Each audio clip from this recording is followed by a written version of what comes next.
Thanks. Hey, I'm Junaid Dill, reporter with Axios Local DC. Thanks everyone for coming, and our co-host and our host, Greater Washington. We're gonna start off, and there's no reason to wait, I think, with 30 seconds of opening statements. And just I will say the topic of tonight's forum is about transportation and housing and land use. All issues very important to Ward 3. So I'm going to go reverse alphabetical order this time for opening statements. 30 seconds. Phil Thomas, you're up. Thank you. Good evening. My name is Phil Thomas.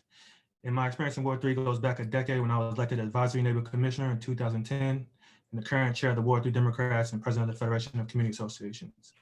I also have government experience by working with the executive office and delivering on many amenities Ward 3 sees today.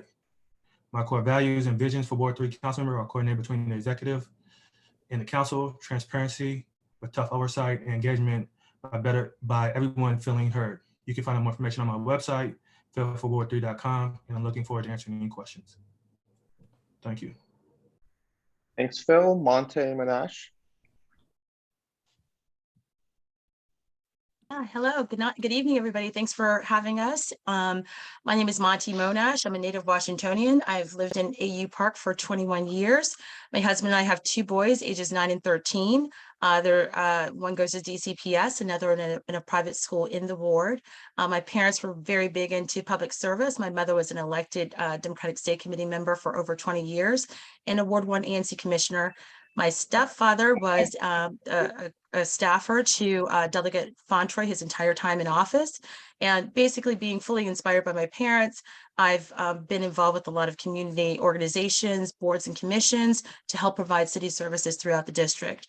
I'm a small business owner. I've worked with, is that the beep? Okay, Alex, thank you. Now we know what the sound is. There you go. Thank you. That's okay, no. Thanks, Phil. Eric, you're up next. Well, thank you very much. And thanks to all the hosts of this program tonight and everybody watching.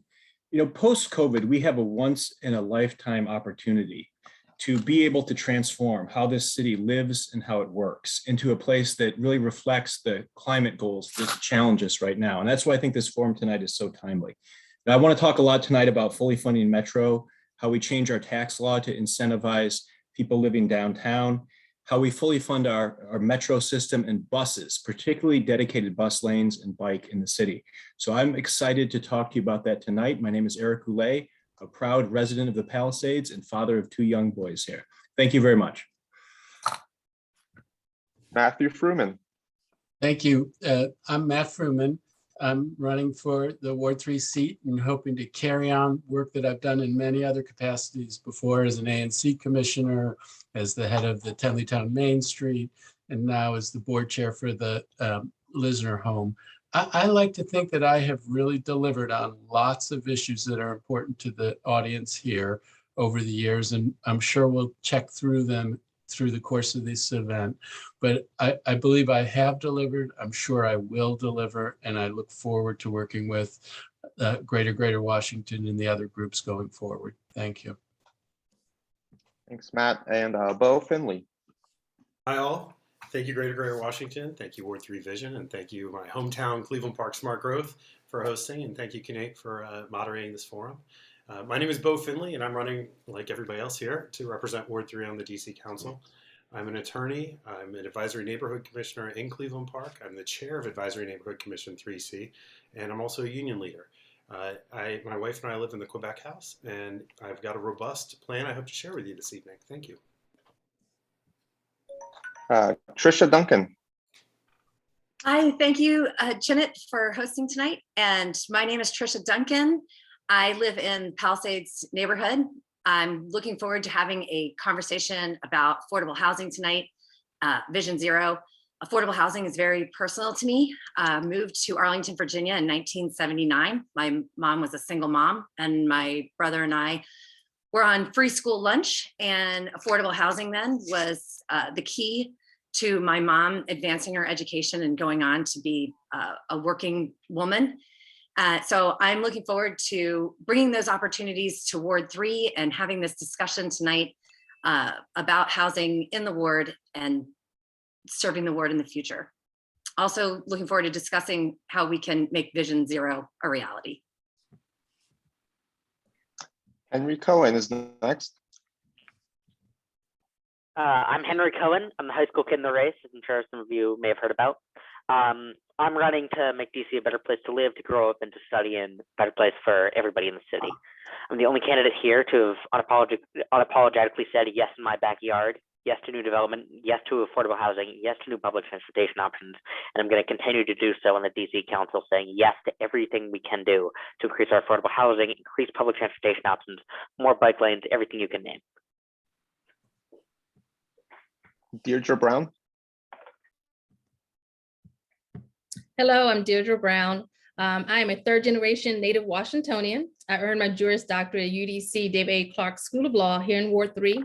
I'm a former Ward 3 ANC commissioner. I own a title company in the ward. I'm a housing advocate and a parent. I will continue to listen to our community, and I will use my experience to help fight against the status quo on things such we're going to talk about tonight, access to housing, smart use of land, and of course, our transportation plans. I look forward to working with you to move Ward 3 forward. Thank you. And Ben Bergman. Great. Good evening, everyone. My name is Ben Bergman. I'm a dad of two young kids, 5 and 2. And I raise that because I actually think the central issue before the district today is that it is increasingly impossible to raise a family here. And there are reasons why. Housing, it's way too expensive, whether you're renting or buying. Childcare, it's an incredible burden. Student loans, people in my generation have incredible debt, which makes paying for housing and childcare that much more impossible. And finally, as a country and as a city, we have not yet recognized that being a parent is a full-time job, an important job. And until we provide support for families so they can be successful, we're not going to build a city where everyone can thrive. And that's why I'm running. All right, thanks everyone for keeping in time. As you know, Alex will keep an aggressive watch on the time, so I appreciate everyone keeping within the time frame. We have a set of short questions on housing now. You have 30 seconds to answer these questions. Those of you who responded to Greater Washington's questionnaire nearly all suggested that the HIDE Act be changed in some form. Please elaborate on what you believe the next steps are to actually changing the HIDE Act. And for this one, we're going to start with Monte.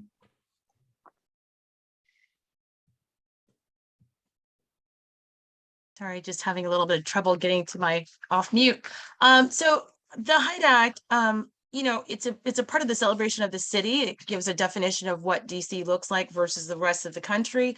But I do think that it does offer lots of limitations on how we can reimagine our city, how we can grow our city and densify the main streets and other areas throughout the ward. So I do believe that it needs to be looked at. It needs to be a big conversation as to how we think of our city for the future and how we will build out and develop our housing and other commercial properties throughout the district. I think that developers are ready to be at the table on that. I know our communities in the neighborhoods are also. Thank you. I'm sorry, Eric, Alex, I'm sorry, Alex, is this 30 seconds? I see you said the timer is struggling. So what are we, 30 seconds? You are on 30 seconds for short answers. Great. Thank you so much. I just wanted to make sure. No worries. Thank you. Thanks. Eric, go ahead. Well, I think the HIDE Act is a home rule issue too. I think what we should do is first get the ability to make changes to the HIDE Act amongst our local elected leadership. I support changing the HIDE Act around our metro stations, particularly outside the downtown corridor. I think you look at the Lord and Taylor site, there's a missed opportunity there if we don't try to add additional housing, particularly for our workforce, you know, our police officers, you know, our fire EMTs and our teachers at that site. So I definitely support changing the HIDE Act outside of downtown, and we should get the right to do that under home rule. Thanks, Eric. Matt Fruman. Yeah, it's fundamentally a home rule question. We should be able to decide what to do. I wouldn't define it as downtown. I'd define it as the federal core. In the federal core, I can understand why you wouldn't have buildings that are very high and could overshadow the federal core. But everywhere else, it should be up to us what we do. And And that means repeal it and then turn it over to the district to make decisions about where we should allow for greater height than is currently allowed. Thanks, Bo. Thanks. The Height Act really needs to be undone, right? It's creates so many restrictions on our ability to build up. Now, you asked, a follow up of how do we overcome this? And while it is a question of home rule, it doesn't have to be. The comp plan, when we amend the comp plan, it goes through and is approved by Congress, as all DC laws are, and we can do that through careful targeting with the comp plan. We have Trisha next. I also was in support of getting rid of the Height Act. The idea of doing this through the comp plan and having Congress, really what we need is DC statehood, but in the interim, we're going to have to maybe in some places start with incremental changes to let the idea sink in with Congress. I mean, we don't have a lot of say here on that, but we need to try. And certainly in other parts of the city with development, we need to maximize the allowable height that it is. I mean, we really need to go up. Henry, you're up next. I agree with my fellow candidates that it is a home rule issue and that we desperately need statehood in order to overcome a lot of these issues. But again, in the interim, be it through the comp plan or any other way, I support massive changes to the Height Act. We need to recognize that density is the future in our city. Density is more affordable. Density emits less carbon. Density is something that's going to allow our city to truly thrive. And we need to recognize that fact, and we need to do what we can to increase density within our city.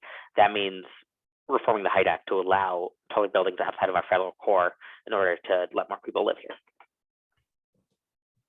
Deirdre, you're up. I believe that, like most of my fellow candidates here, that we should increase the Height Act, get rid of the Height Act. Here's the problem. We cannot wait for home rule. We all hope it's going to happen one day. We don't know when.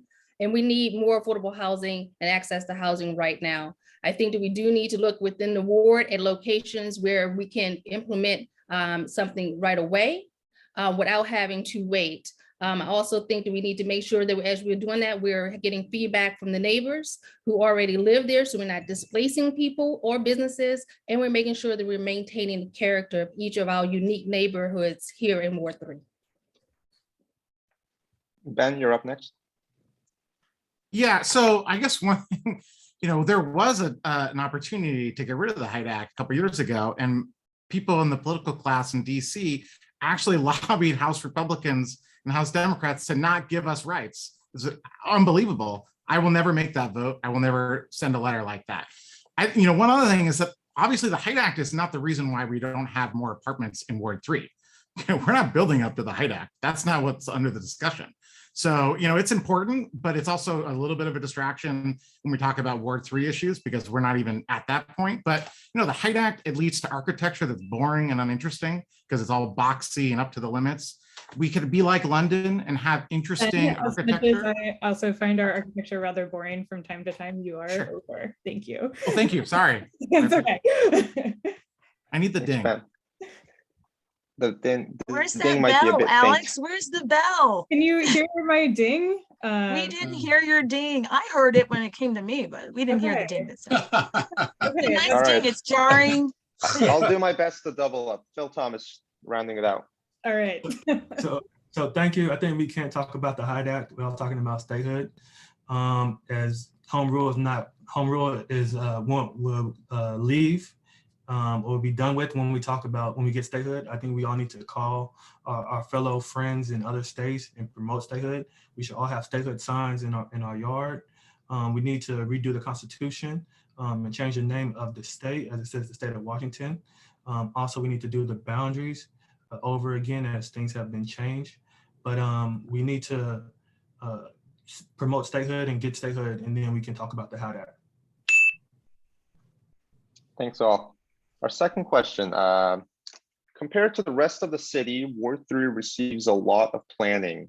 The comp plan amendments call for at least 6 planning processes, things like the small area plans and design guidelines before changing any density. This gives the community ample input on a neighborhood's future, but it can also delay the construction of new housing and financing for subsidized affordable units. Do you think there is any part of Ward 3 that can forego a small area plan in favor of zoning changes to more quickly build new housing? And we're going to start with Eric on this round, 30 seconds again. Yeah, unfortunately, I don't think we should be getting rid of, community input on these projects. I think that that's critically important to listen to our neighbors. I think ultimately, the planners of the city get to make the decisions on this, but if you take out community input, you have the possibility of getting something wrong. I think it's just essential for making sure that the development is done correctly, and I do not support taking that out. Thanks, Eric. Matt Fruman next. Yeah, so it was an interesting twist of events at the end of like a 4-year, 5-year comp plan process, that the idea that no map amendment, no density increase would happen until a planning process was completed. And it has really big implications. In Friendship Heights, it's a real problem. I don't know if there's a way that the council can carve something out so that there can be a waiver of that obligation. And the planning processes on the corridors will be happening soon. And we should be getting projects started as soon as possible. And maybe there's a way to amend the comp plan. Maybe there's a way to get folks started in applications, and they won't be completed until the end of the planning process, but they can be done in parallel and consistent with them.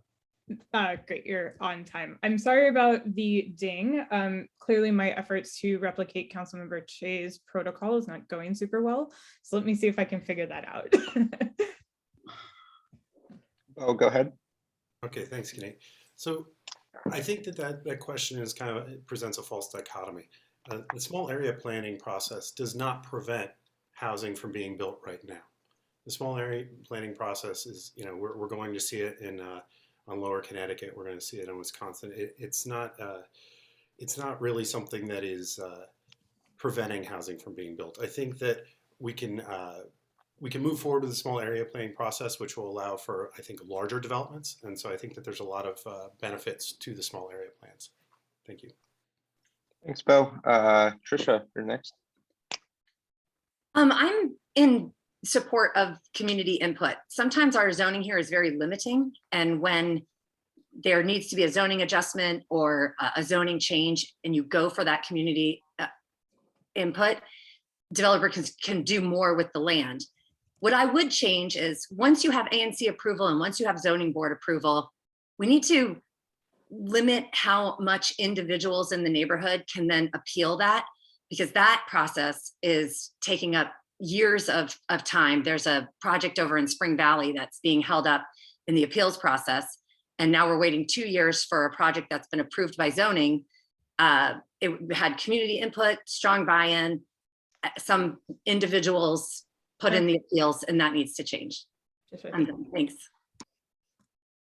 Henry Cohen.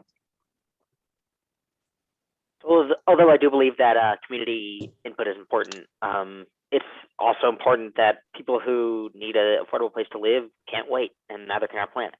Like I mentioned before, density is far more carbon efficient and cheaper to live in. And if getting rid of certain, zoning code restrictions can increase our density, then I'm all for it. Obviously we do need community voices, and that comes to the ANC elections, that comes in a lot of these council elections. But when it comes to these sort of developments, it is important that we get them built, and it's important that we get them built fast. Deirdre Brown. So I think that we have to maintain what we have in place as far as making sure that everyone has a voice. Fast is not always better. Some of these zoning regulations were in place for safety reasons. They didn't just fall out the sky. So we need to make sure we're sitting around having conversations, listening to the neighbors, putting in what they need and want. It's really important that we're not only listening to the loudest voices, but everyone, and that the full process, whether it includes an appeal or not, is seen through before we are taking these drastic steps to try and change things. Ben Bergman. Yeah, so I think, look, planning is important, community input is important. I think it's important for when you have really controversial, complicated, context-specific questions, like around gentle densification in low-density neighborhoods. The planning process that was inserted during the comp plan was an act of political cowardice.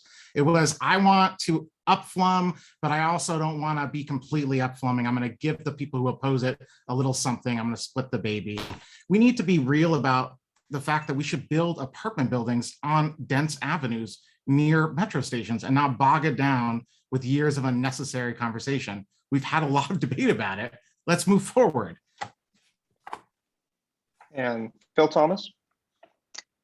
Yeah, so I think this is where we need a bridge builder. We need to elect a bridge builder for Ward 3, somebody who knows how the community works, somebody who knows the community members, somebody who's trusted, as somebody who accomplished work with the community in Cathedral Commons and McLean Gardens to get the short-term family housing site built.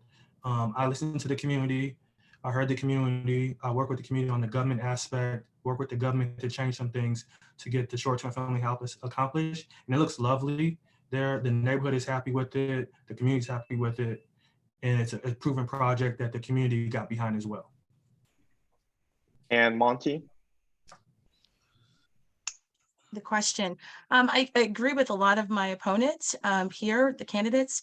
I do agree with the statement, fast is not better. The process is important because there are lots of things that touch not just the property, but what's underneath the property. So there's that health and safety aspect, there's that planning of utility services as well. And then when it comes to the densification and building more housing, which is important, and we're all discussing it, we have to make sure that we are also offering some incentives, changing some of the zoning rules to make it more possible for the buildings to be built in different quarters, creating more incentive, tax abatement incentives, so that developers are attracted to the opportunity to give more housing, affordable housing to each unit. And there's a question in the chat about affordable housing, so hopefully we'll be able to define that a little bit later.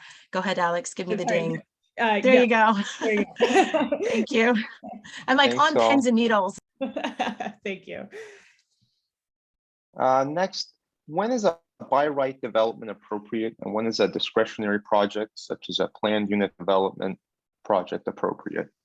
I'm going to start with Matt Fruman on this one. Yeah, so I mean, technically what it is if you're within the zoning, then it's a by right project. And if you want to exceed the zoning, then you need to do either a BZA or a PUD kind of process. A lot of people have talked about the importance of public input, and I share that view. I think that projects can get better through public input, but where a developer wants to do something that's more than they can do under a matter of right, then it becomes a PUD. And we should enable those. We should not allow for every one of them to get bogged down in litigation, but it is actually a healthy process. I served for years on ANC3 and it was great, and it continues to be great. And they always want to see a PUD process where they have an opportunity and the community has an opportunity for input when something big is being built, and that's appropriate. Bo Finley? Thank you, Kenny. So thank you, Matthew, for setting up the differences, right? I think a by right project is fantastic unless they're leaving housing on the table, and that's where we need to encourage, variances from zoning or a PUD process. PUDs are great in that they can enable us to build more, but the big problem is that they get bogged down in litigation. So if we're going to be serious about affordable housing, we have to amend that PUD process to keep them from being litigated to death and encourage BZA variances. Trisha? So I think the PUD process is absolutely essential when the by right project is not great for the neighborhood. So for example, if you have a project that the zoning just lets you build housing, but maybe no retail on the first floor, you want to encourage developers to make more livable, smart development, and the PUD process is the way to go. If we want to change the zoning through the comp plan, we'll make better by right projects, and that will certainly help move the development along for things that are going to benefit the whole community. But once again, we need to reform the appeals process once things are approved. Henry, you're next. I'm with Bo on this one. It's important that we do have this litigation process, but if housing needs to be built fast, and by right is going to work better just by nature of it for building affordable housing projects quickly. We can't wait on a lot of these communities that need affordable housing, and frankly, we shouldn't wait. So we shouldn't be wasting time bogged down in litigation for a lot of these more simpler affordable housing projects. For large developments, shopping malls, things like that. Not a lot of new ones that's being built today, but new massive developments like that, I can see a path for litigation. But for smaller things, like Bo said, by right is the way to go. Deirdre Brown. So in answer to your question, when it's inappropriate to do by right and when it's appropriate to do PUD, so the by right should be used most of the time. The PUD should only be used in certain special circumstances and only if we're going to see a gain benefit from it from the end. Once again, fast is not always better. We need to make sure that we're working through the processes, they're there for a reason. And this is how we avoid mistakes. We make sure that when we're committing to these projects, that we are actually getting what we think we're going to get, and they're going to be implemented in the way that we want them to be implemented. Ben, you're next.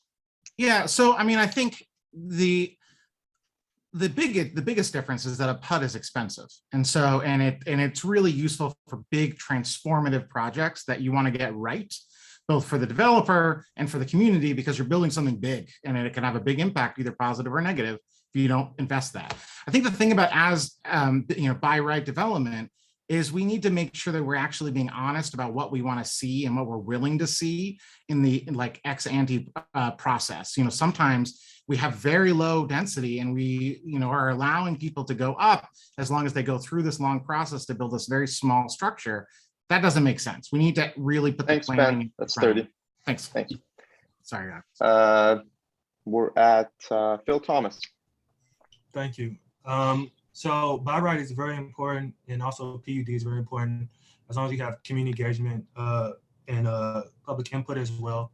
As somebody who's been on both sides of working with developers on those issues, especially when it came to Global Park and bringing the Trader Joe's, there it was by right. The JBG construction came to the ANC, let them know their plans. The ANC was supportive, and that project got off with no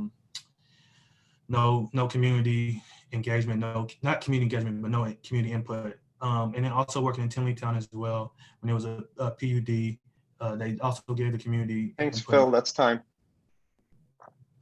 Sorry, we gotta cut y'all off.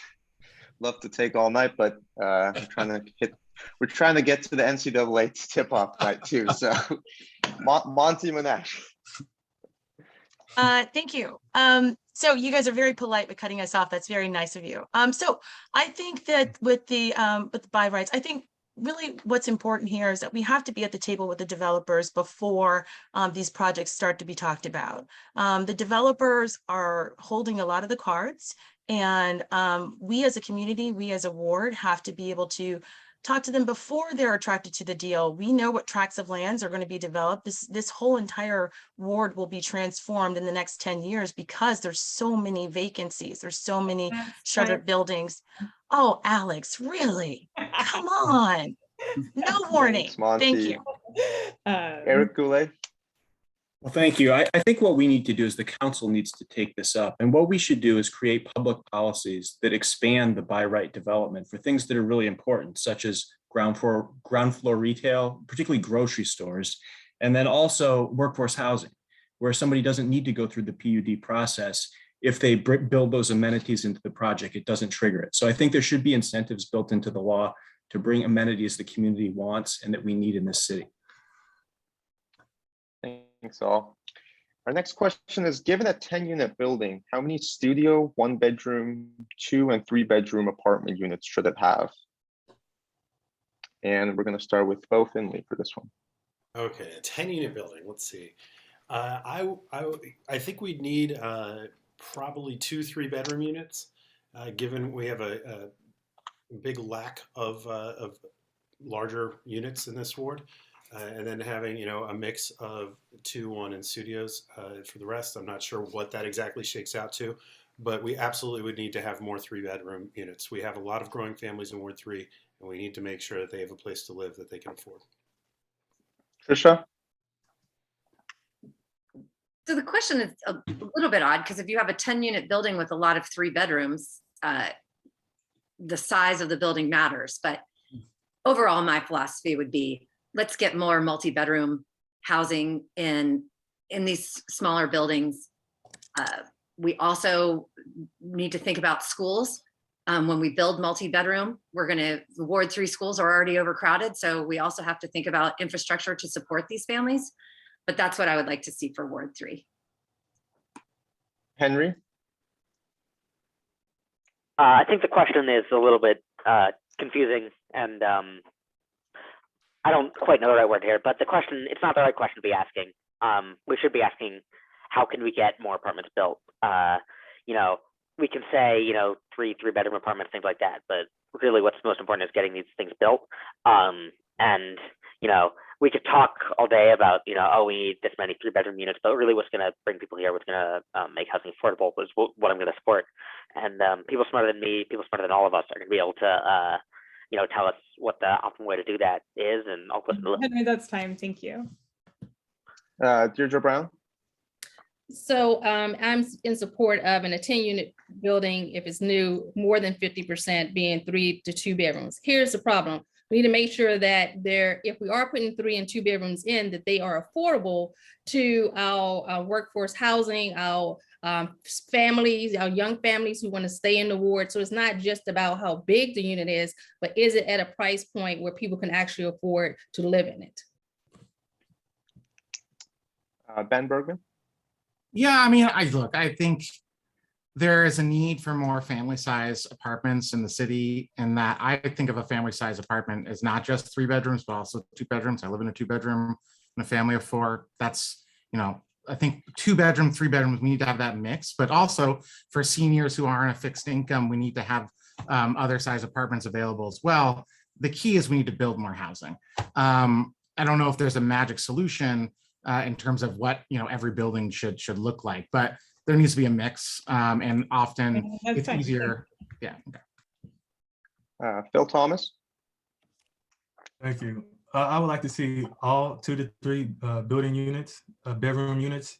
I think we have enough 1-bedroom units. Also, we need to utilize the Housing Production Trust Fund to make sure that they're affordable for families to live there. I think that's vastly important that the families can live in the community. Thank you. Monty? Yes, I think that, it really depends on the configuration of the building, for sure. Having family size building units are important. However, there are a range of folks that are in need of affordable housing. So it's not just families, it's also old seniors. We also have the workforce housing that may or may not have children. So a mix of units is important. I think that having a reserve of two or three 2-bedrooms or 3 bedrooms is important, but the rest of it should be right size for folks that need to, that can stay in the community. Eric's next. We're going to need to use the Tax Revision Commission, I think, to help tackle this issue, because what we really should do is be using tax code to incentivize developers to build more 3-bedroom units or more at these condos, because what happens is, they go with what, makes the most sense from a price point for them, but it prices our middle class out, because you don't have the urban model you need with density with 3-bedroom apartments, because simply it just doesn't make sense from a financial perspective. So we need to change the tax code to incentivize developers to add more condos that are family friendly and that will help get our middle class back into the large style condo and apartment buildings throughout the city. And Matt Fruman?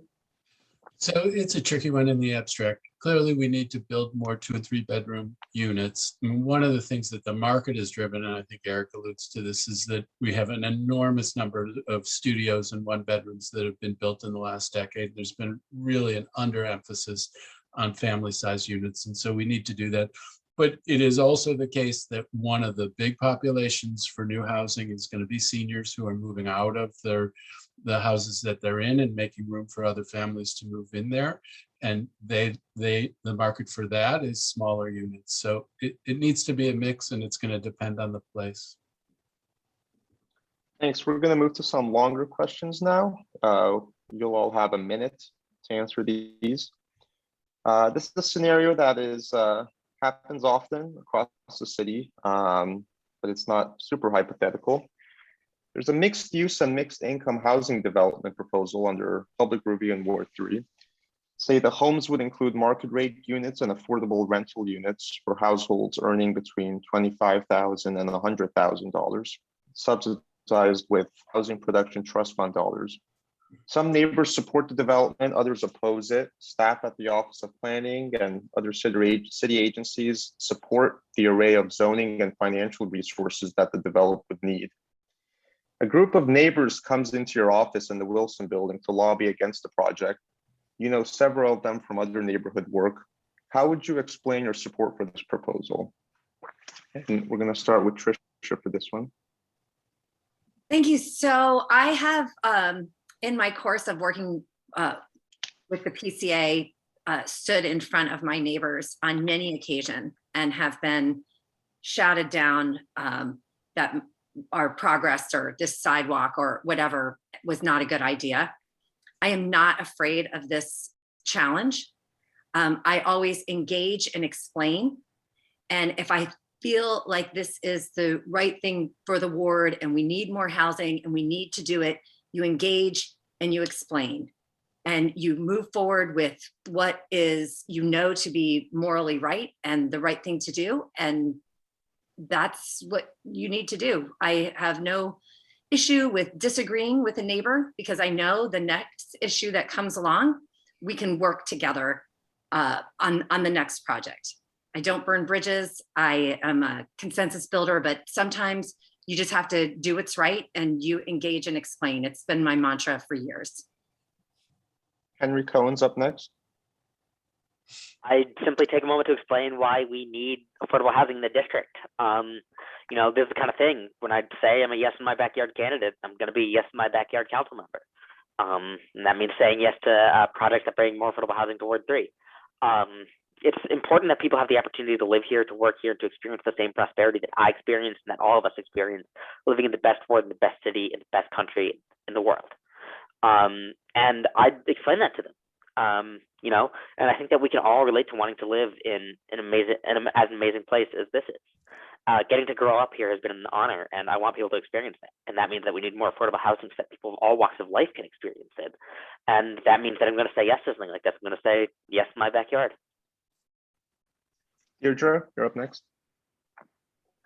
So I would start by pointing out the opportunities we have with that project, right? It's really important that folks don't get into a situation where they are listening to rumors and are playing into stereotypes. So we need to talk about what does that development really look like and what type of opportunities is it bringing to the Ward 3 so that we can build our communities and make it more inclusive and diverse. We also need to make sure that we're talking about how we can use the House Protection Trust, but also other tools in the toolbox that we can use to make sure that those developments have as many as affordable or units as possible, that we're not just having the bare minimum which is what's happening with a lot of these developments. And it just isn't enough. We're never going to hit the numbers we need to hit if we continue down those paths. And you're up next.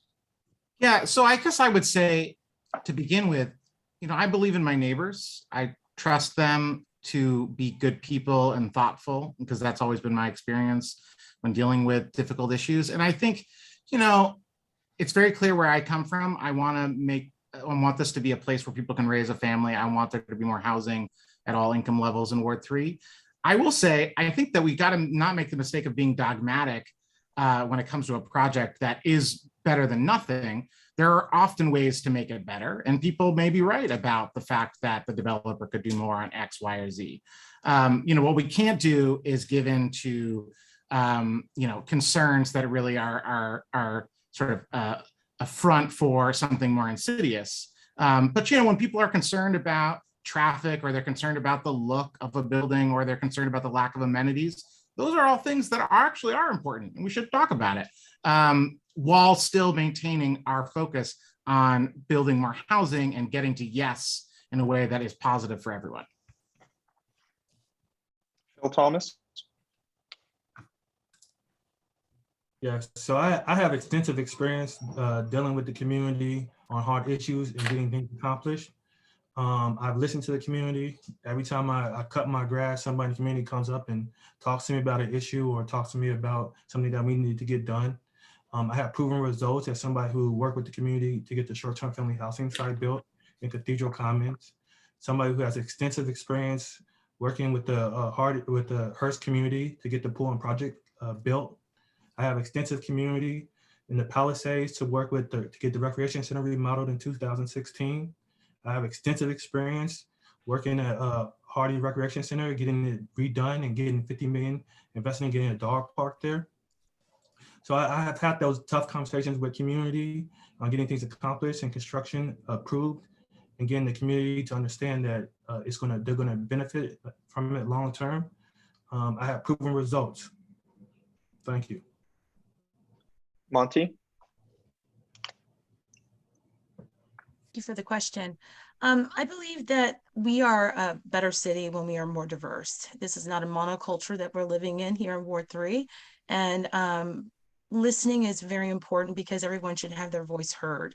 So when you take that time to build consensus, to understand both sides of the issue, you or me as a council person, I would be able to understand what people are really interested, what's the heart of the issue, whether it's a person that's opponent or a proponent for the development or whatever the project might be. So really taking that time to understand what's going on. This is what I've been doing with the work that I've had on the different commissions or boards that I've been working on, is that you're trying to figure out what is the real root cause and how can we sort through that and match it up with what's actually possible. So in this government, not everything is possible, but you can try to make the wins and the gains along the way. And so that's what I would do as a council person, really sit down, listen, not back down from a conversation, stand tall in what I decide and what I'm firm Thanks, on, if I Monty. know it to be right. Thank you. Eric Goulet. Well, thank you very much. I mean, first of all, anyone who comes to my office with a concern is going to be listened to respectfully, and I'm going to hear out what their concerns are. Because having spoke with people while we collected the petition signatures, there wasn't anybody I spoke to in Ward 3 who's out there trying to sabotage good projects, that bring people into the city, and particularly the issue of workforce housing. I talked a lot about to our residents the goals of workforce housing, and there was universal support from people to bring our teachers, our firefighter EMTs, and our police officers who serve our community into the communities. And if there's a project, that brings those units in, I guarantee you we'll get neighborhood support for it. Additionally, I went over to the mayor's press conference today, where she's announcing getting our police department back up to 4,000 officers, which is such an important thing to do. And I got to see those young men and women serving in the cadet program there. And there would not be a Ward 3 resident out there that wouldn't be happy to have those young people moving in next door to them in the community that they serve. So I'm very excited to be able to work with my neighbors. Thanks, Eric. Matt Fruman. So those of us who have served or are serving on ANCs or capacities like that, this is our life. You have to hear people through. You have to. There's a reason why Aretha's saying about it. Respect is critical. I've done it on the AU campus plan, on the Tenley View project, and most recently on the Lisner Home Affordable Housing Project. It's going to be the first Housing Production Trust Fund project in Ward 3. Our neighbors blew a gasket when we came out with our proposal. They were very unhappy about it. And we had an ongoing conversation with them. We told them that it's going to go basically where it is, and it's going to be about the size that it's going to be, but we'll hear you on everything else. We worked with them, and to their enormous credit, they fully supported the project at the end. You can work with people. Sometimes, as Ben says, you can't, but you show respect and you hear people through and you do the best you can. And often it comes out better in the Lisner setting. It's a better project because of the community input, and the real heroes are our neighbors who said yes to an affordable housing project in their front yard. Bo Finley? Thank you, Kenny. So my door will always be open to any resident of the district, and especially of Ward 3. You know, constituents are important, incredibly important to what we're doing here. We're doing it. All of us are doing this to represent people, to do the best for our constituents. A project like this, I think, may require something we don't always see on projects like this, which is leadership. It means persuading your constituents. It means explaining that we're in a housing crisis. That we have, we need to build more than 100,000 homes or housing units across the district over the next 20 years or so. And so to do that, we have to sometimes swallow the bitter pill of adding more housing where somebody might feel like it's blocking their view or something like that. These are uncomfortable conversations, but we have to have them, and we have to really work hard to convince our friends and neighbors who are opposed to these sorts of housing projects that really this is for the better of the city. Thanks. The next question is about historic preservation. Historic preservation, as it's currently practiced in the district, can reduce and has reduced the number of housing units built. Would you change the way historic preservation works so as to allow more homes to be built in Ward 3? And if so, how? And we're going to start with Henry Cohen. Yeah, so first off, thanks for the question. It's a really important one in Ward 3. DC is an incredible city, incredibly historic city. And that said, there are a lot of zoning exemptions for historic buildings that frankly are not, historic buildings. A random row house is not something that historic. I would move to have some form of committee formed to look at each instance of historical zoning and determine whether it really meets that need for public knowledge, public to be made aware of it. And there are going to be things that we find that we can develop housing on, we can develop more on, as opposed to leaving something there. For those that are anything of historical value, anything of historical value that comes out of somewhere that a commission would determine is not a historic building, we would document extremely well and make sure that it is available for future generations. But really, we're going to make sure that places that do not have this sort of historic value don't get that kind of zoning, because we need to be developing housing. I know one of my colleagues here has been saying that fast doesn't always mean better, but we can't really afford to wait on this housing crisis. And that means that we need a commission to do this now. Thank you. Deirdre Brown? I'm not in favor of changing the historic preservation rules. I think they're, once again, they're for a reason, and we don't really need to. There are other ways that we can bring affordable housing and access to affordable housing to the ward without destroying our historic landmarks. Once again, as we've discussed, there's plenty of opportunities in the ward for mixed use housing where people can work where they live. There's plenty of opportunities, and we have lots of vacancies. There's plenty of opportunities where we can build housing for seniors and our disabled, as well as for our families. And of course, for the people who work here. So our workforce housing, which includes all types of careers in making sure that people are able to really stay in the ward if they want to stay in the ward. But we don't need to destroy our historic landmarks in order to make that happen. Ben, you're next. Yeah, so what I would say is historic preservation has definitely restrained the production of housing, as has so many other things, right? One of the problems is that we have a lot of different rules that make it hard to build housing. I think historic preservation is important. It adds to the character of a city. It makes neighborhoods unique. I don't think that we can adopt a dogmatic stance against historic preservation. It's not necessary. Gentle density can be done in historic neighborhoods when one does it thoughtfully and carefully, because there are actually gentle density that's historic in some of these areas in Ward 3.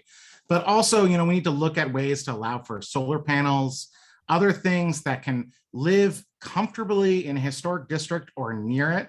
You know, we can't let historic districts creep out beyond what is actually the historic neighborhood out to other parts of the city where we could build housing along avenues. That's inappropriate.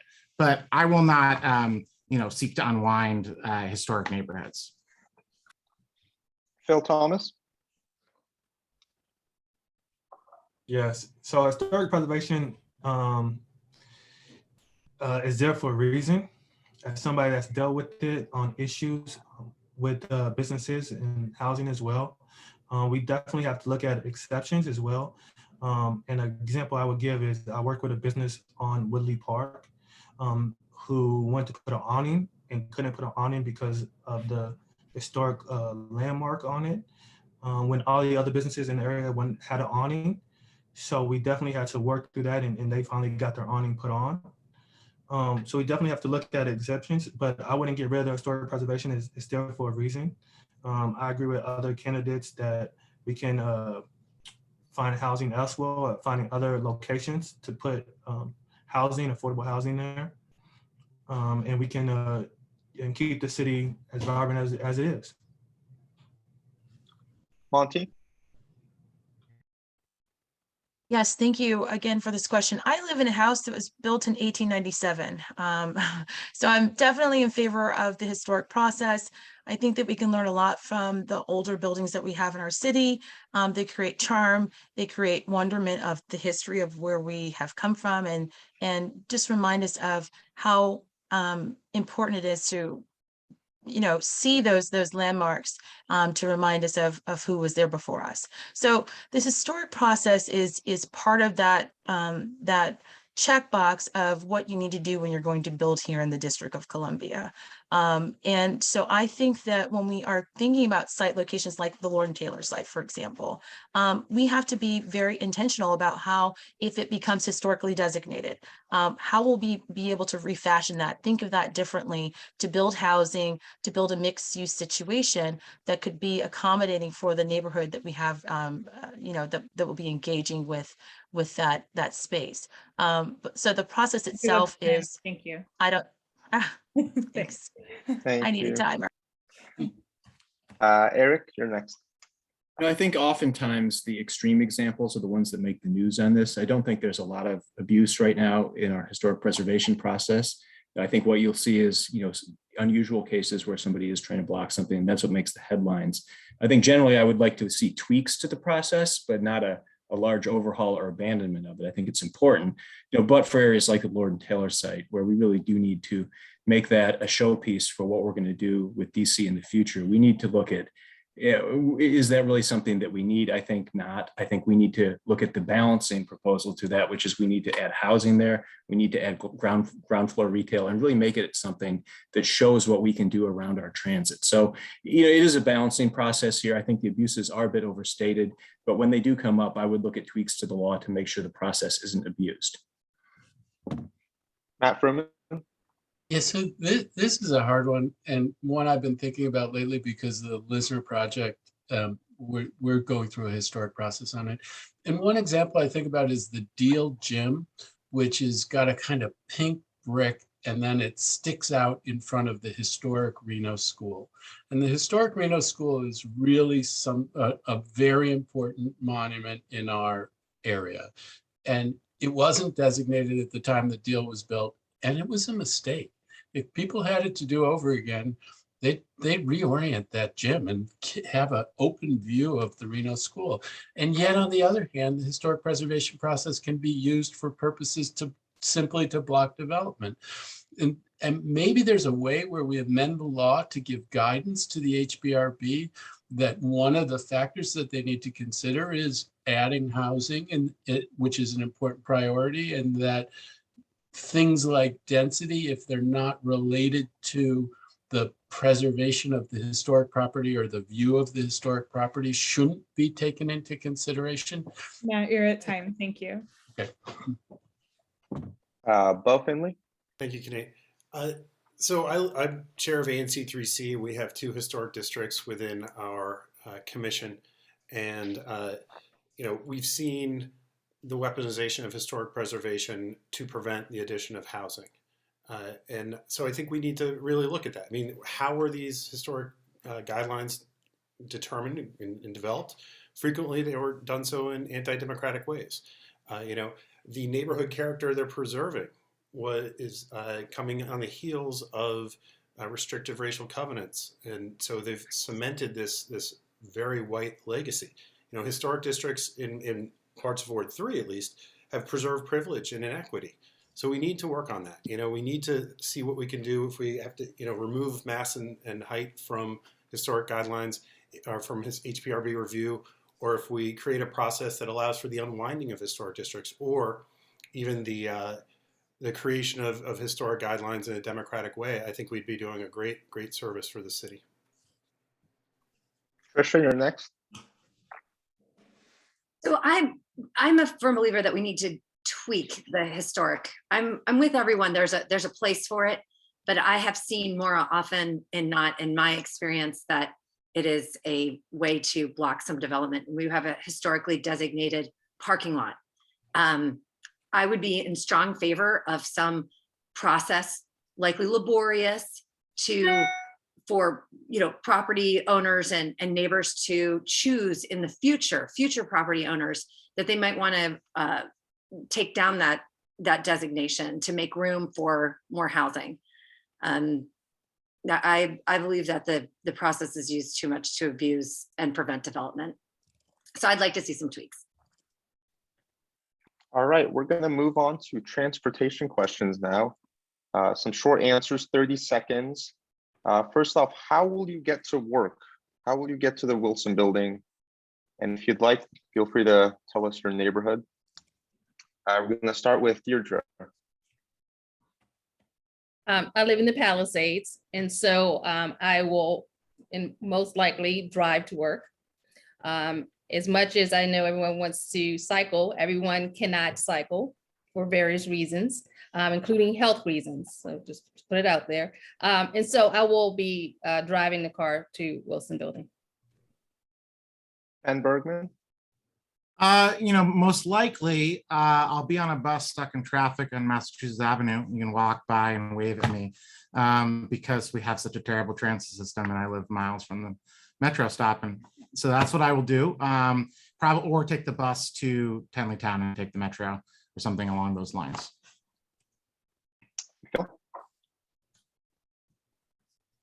Who you say, me? Yeah, go ahead, Phil. All right, so I will walk down to the corner of Arizona and MacArthur Boulevard and catch the M4 and take it to Tenleytown and get on the metro. If the weather is nice, or if it's below, or if it's 50 degrees or higher, I would take my bike and ride down MacArthur Boulevard and go to the Wilson Building. That's the best way to get there. And if it gets cold, I would drive there and park. But I would use all forms of transportation. Monty? Well, I have a couple of options because I live in AU Park, so I could take the metro or I could take the bus. And also if I had to, if it was a cold day, I'd have to take and I had a lot of things to do with my children after work, I'd take a car. Eric Goulet?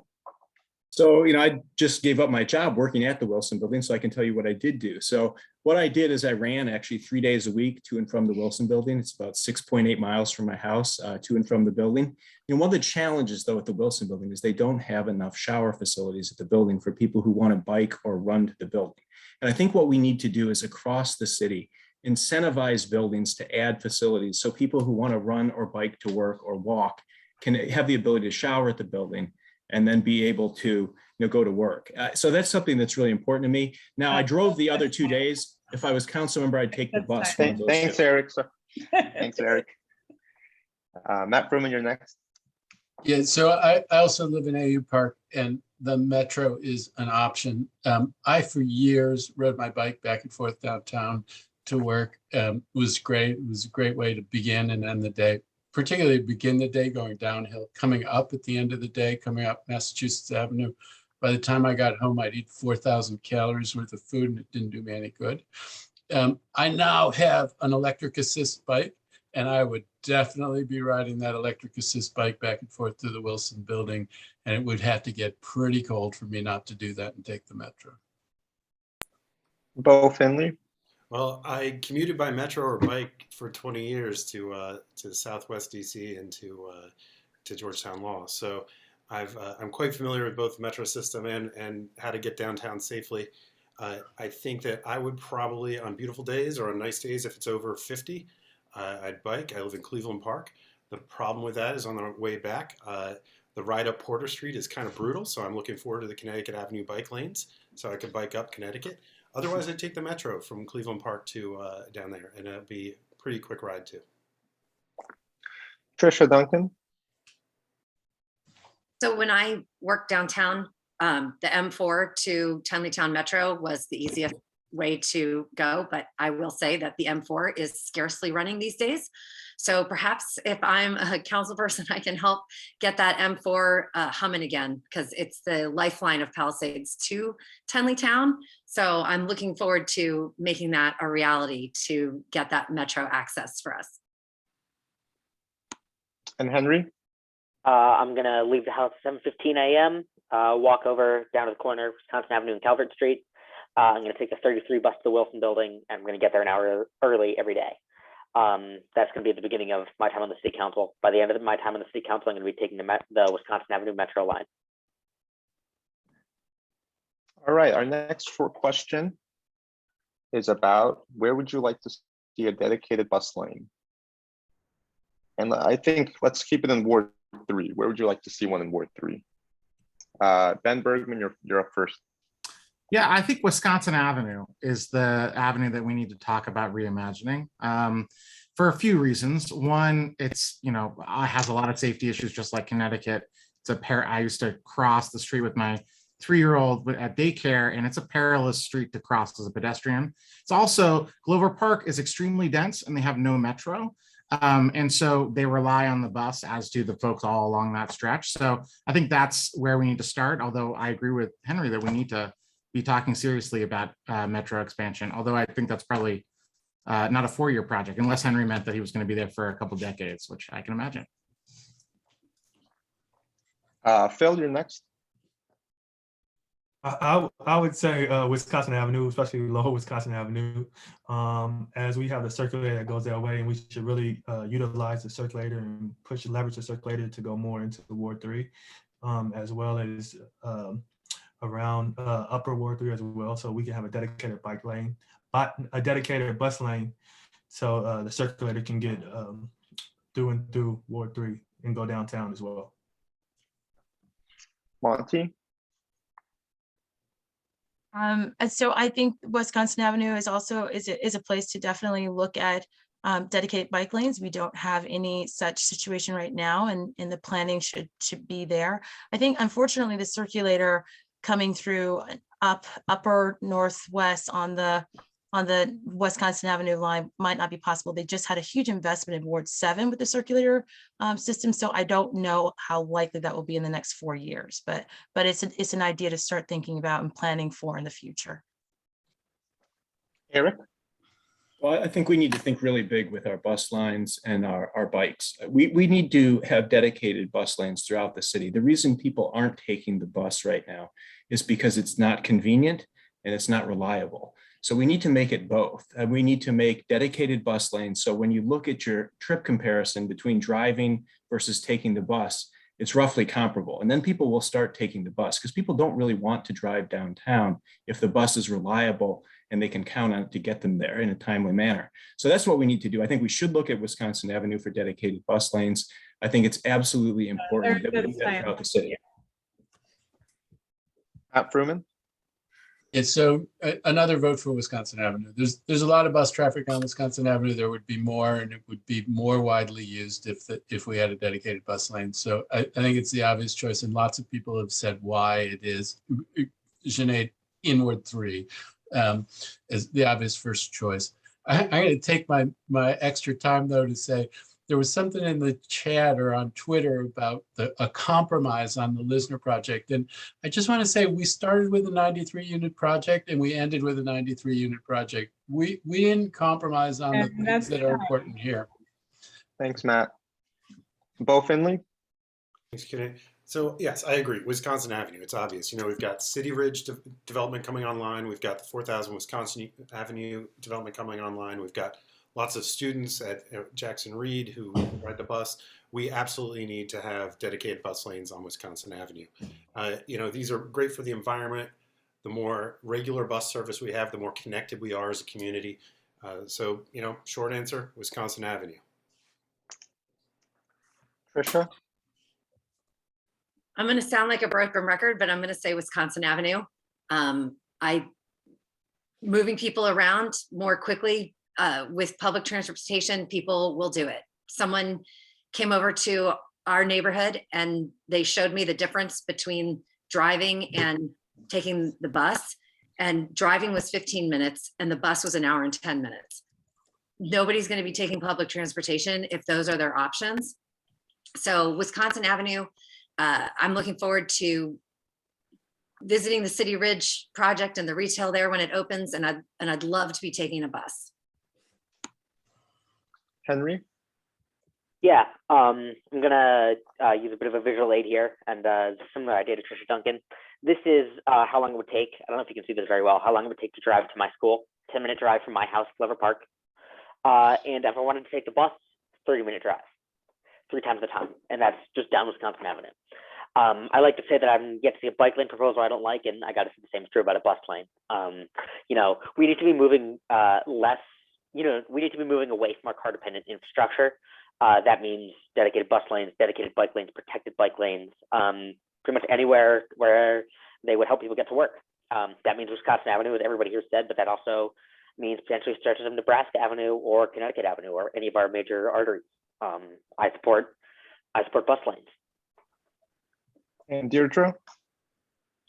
I would support having bus lanes anytime we are talking about putting in protected bike lanes. And we're going to then have to look at the redesigning those streets anyway. These are great opportunities for us to put in either dedicated bus lanes or go ahead and put in floating bus islands, because we need to make sure that when we are redesigning these intersections on our major roads, that we're making sure that it's with safety in mind, not just for the cyclists, but also for our pedestrians and also the cars that will still be using the roads. And we need to make sure that there's a nice combination of that.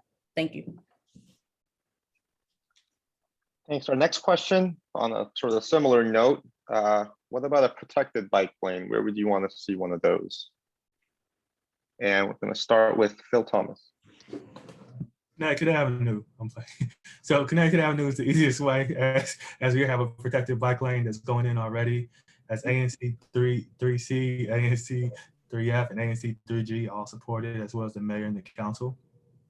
I support it as well as I think it's going to be a great means of transportation, a great means of transportation to use going toward downtown or going toward Adams Morgan.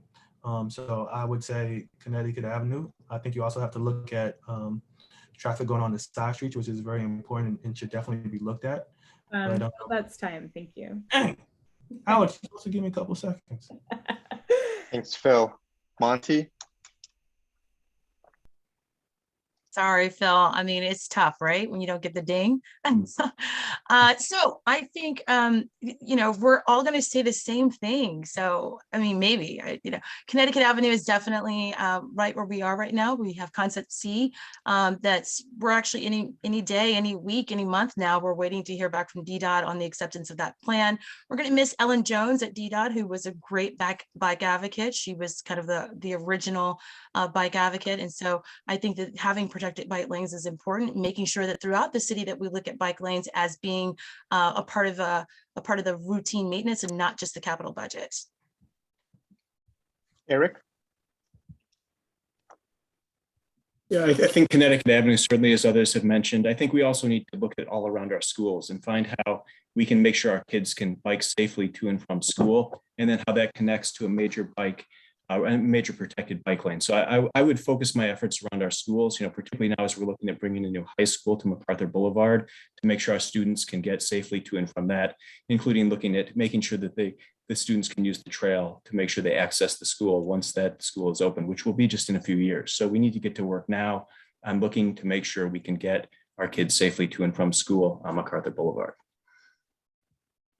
Sorry, just to follow up, would you support a protected bike lane on MacArthur? I would, but I want to see the plans first. I think you need to have the plan. You need to see what's actually being designed, and then you need to talk to the community first. So I do Gotcha. support protected All right. bike lanes, but I got to see the plan. Gotcha. Thanks, Eric. All right, Matt Fruman. Yeah, so Connecticut Avenue is the low hanging fruit. It's going to happen. So that's great. I think that one of the things that's being worked on is coming up Nebraska Avenue to Van Ness, and it sort of stops there and doesn't connect up with where the Connecticut Avenue bike lane will be. I think if you connected that up with a plan, you could go past Wilson, you could go past Deal, you could link to the Connecticut Avenue bike lane, and that would give the kind of interconnectivity that Eric is talking about. It's not a protected bike lane, but widening the sidewalks and making Massachusetts Avenue a better place to bike on, I think is important. It happens to be where I biked on and where lots of people could bike downtown to work. And making it's not far. It doesn't take a lot to do it, but that's another piece of low hanging fruit in my opinion. Bo Finley. Thanks, Kunal.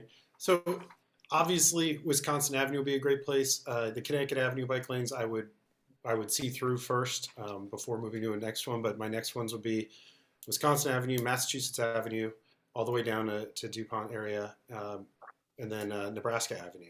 We need better connectivity across the ward and to other parts of the city. And I think Military Road also provides a great opportunity. Trisha.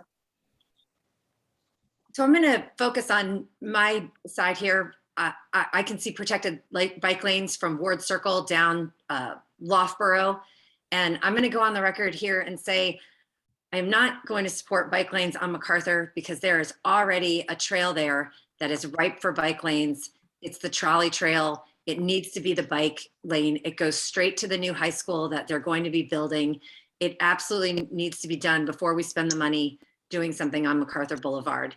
I'm also a fan of. Thank you. Okay, I love that. Henry Cohen.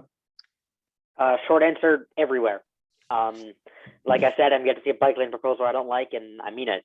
Wisconsin Avenue, New Mexico Avenue, Connecticut Avenue, MacArthur Boulevard, anywhere that somebody wants to bike, they should be able to. Biking takes no carbon. Biking gets cars off our streets. Biking is good for your health, and we should be encouraging it as much as possible. A concept that my brother is a big fan of is the idea that even if nobody is going to be using a bike lane, even if it's going to sit there unused, it's going to have the effect of calming traffic. And on these major arteries, people are going to be using the bike lanes, and it's going to have the benefit of calming traffic in the area. Thank you. Deirdre Brown. So I'm going to answer it a little differently, just not to bore everyone. So, of course, all the streets that were named, here's what I'm going to say instead. If we're going to put in bike lanes, then they just need to be protected. Let's just say that. So regardless of what project we're talking about, the bike lane itself, it needs to be a protected bike lane, regardless, like I said, of which project. I am in support as well of developing or redeveloping the trolley, the Palisades trolley that runs behind the new high school and all the way down to Galena. And I think if we start looking at Deirdre, that's time. Thank you. Thank you. Thanks, Deirdre. And Ben Bergman. Yeah, so I live on New Mexico Avenue and I've been working on the bike lane project, so I'll name that one. It's an easy one for me. You know, they say you don't forget how to ride a bike, but I think I've probably come close. I haven't been on one since I was a child and never felt comfortable. And the prospect of riding in the city is terrifying. And I want my child to be able to ride in the city, and that means building a useful network. So for instance, on New Mexico, if it's going to stop at Calvert, then we need to talk about building on Wisconsin so kids can get down to Hardy. We can't just be building bike lanes to nowhere or bike lane segments that don't connect if we want children to be able to ride on. We're now at our last question, sort of picking up on the same theme. How will you make it easier for those who don't drive to get to where they need to go, inside and outside of the ward? And how will you make it preferable for those who do drive to take transit, bike, or walk? I'm going to start with Monty And I will add, if you all don't mind, because I know we started a little bit late, you get a minute for this question. Very exciting, I know. And then we'll move on to closing statements. Although if anybody wants all the bonus questions that we have on affordable housing, I'm free all night. So with that, go ahead. So this is a good question. This is about planning, transportation planning, linking up to some of the other plans that we have with our Office of Planning, linking up with development plans that we have, talking about what's to come in the commercial corridors as well as our residential corridors, making sure, as we've all said, linking up these modes of transportation, making sure that they're attractive and actually running so that people can have an option. We cannot tell people what to do with their way of getting around the city, but what we could do is make it possible for them to make better decisions and make more green decisions, like riding their bike, like being on public transportation. There are also, that's why DDOT has put out the dockless bikes and the scooters, because there are options about them to give multimodal responses to what your needs are. We also have to be mindful of the fact that once people do bike somewhere, making sure that there are accommodations for making sure that they're locked up safely and that that those bikes are there when they get back. That was a minute. That was a minute. Hey, thanks, Monty. Eric Goulet. Well, thank you. I think you need to connect all the modes of transit so someone can get from an apartment, easily load a bike onto a bus and then get downtown. So you got to connect everything together. And I think that's critically important. We're talking about building a new school on MacArthur Boulevard, which right now is a transportation desert. I mean, you need to be able to make sure you have reliable bus service, with a dedicated lane, potentially even taking the bus to the school. And that's going to be very, very important, because right now there's no way students from across the city under the proposal that's on the table are going to be able to get there in a way that isn't either incredibly lengthy or incredibly disruptive. Also on the issue of bikes, I mentioned, the issue of bike lanes on MacArthur Boulevard. I'm not sure we want one going the whole direction of MacArthur Boulevard, but it is a very long road. And what we need to do is build better connections to the Capitol Crescent Trail. Right now, you only have 2 connection points to the Capitol Crescent Trail, that are really convenient for the residents of the Palisades, and one involves going down steps, the other goes down, a dirt path. And I think what we really need to do is build, maybe potentially on Arizona Avenue, a connector there, and if that involves a short segment of dedicated Thanks, Eric. bike, we'll do it. Thanks, that's time. Matt Fruman. Yeah, so I think for some of us, the minute seems like not that much longer than the 30 seconds, because sometimes the 30 seconds was a minute. So all of the points that have been made about connectivity are critical. I think the second part of the question is, how do you make it more attractive? I mean, we have to lower the cost of using other options, both in terms of time and money. It should be cheaper to ride a bus. You should have a good way to get wherever you need to go on a bike.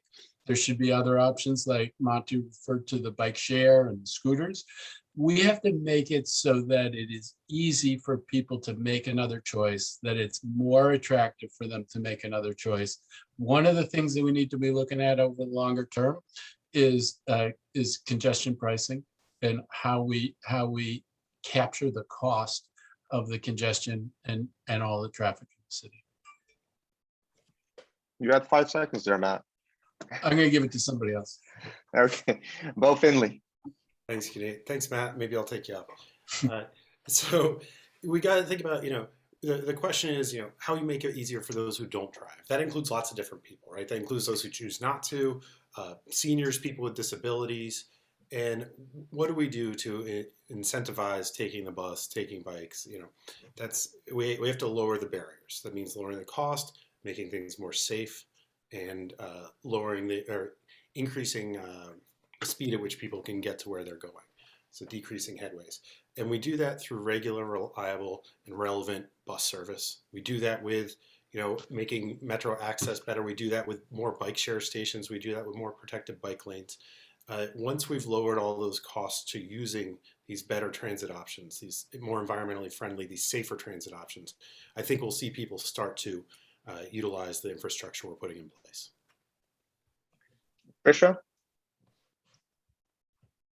So I'm a big believer in subsidizing the bus, the circulator. Mary Chey was a big supporter of subsidizing the bus get more people to take it.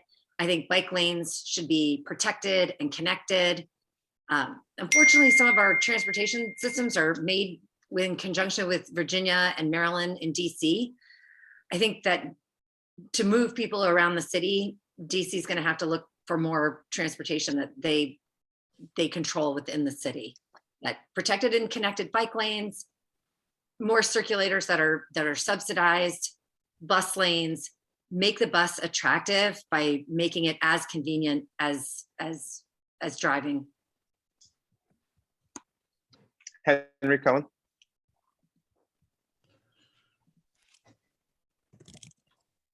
You're muted, Henry. Sorry about that. Thank you very much. As I've stated before, and as I'm sure you all know by now, I'm a big believer in public transportation and pretty much anything that will get people out of cars and into safer, less carbon emitting options. And I have a bit of a controversial opinion on this. Certain cities in Europe have introduced car-free zones, areas where options to get there, public transportation, walking, biking, anything but cars.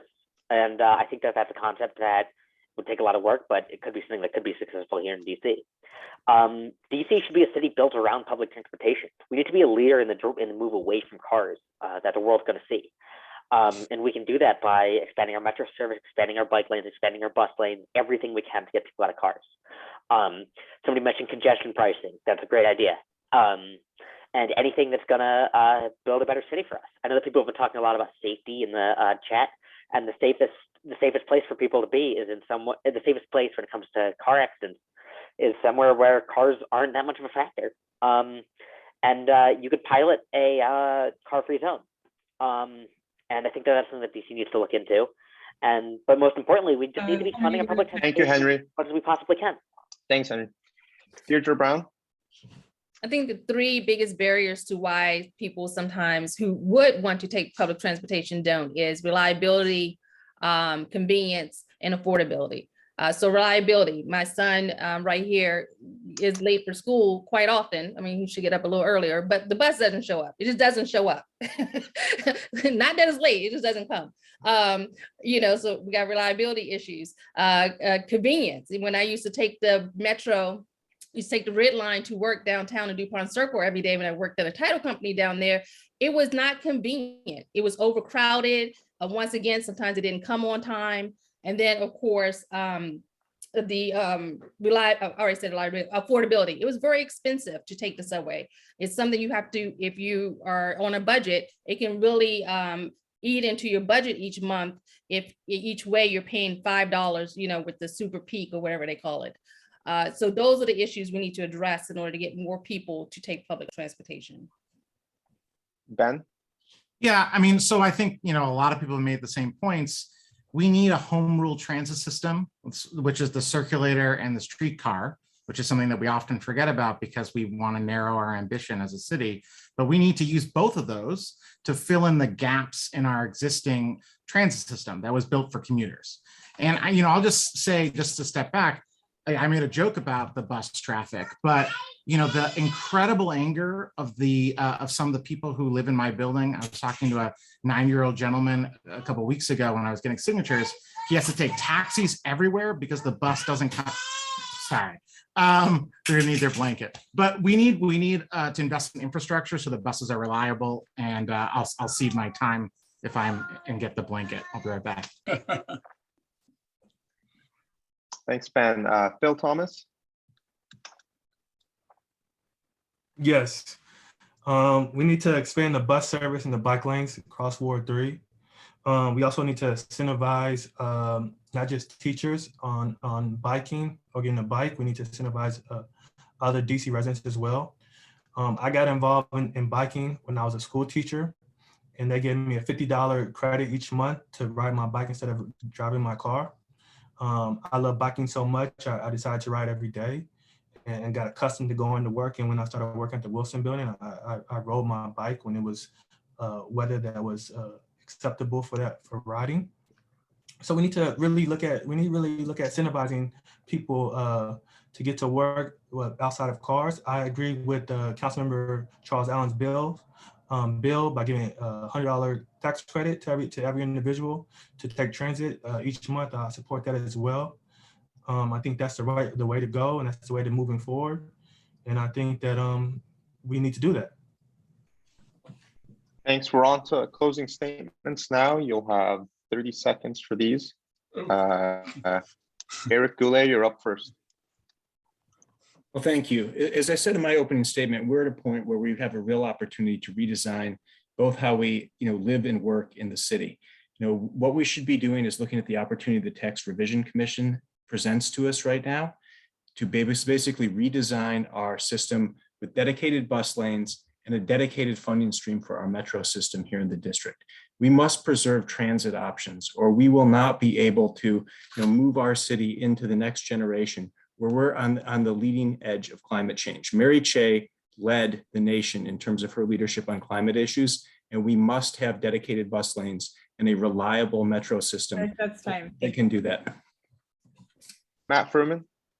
So there's a lot of exciting change that's being talked about here and a lot of great work that's been done, including by people who are on this panel. The next big thing is the Connecticut Avenue bike lane. I mean, it becomes a test project for a lot of what's being talked about. And I would urge that as we go through the process of that, and I know there are some people who say, well, that's been litigated.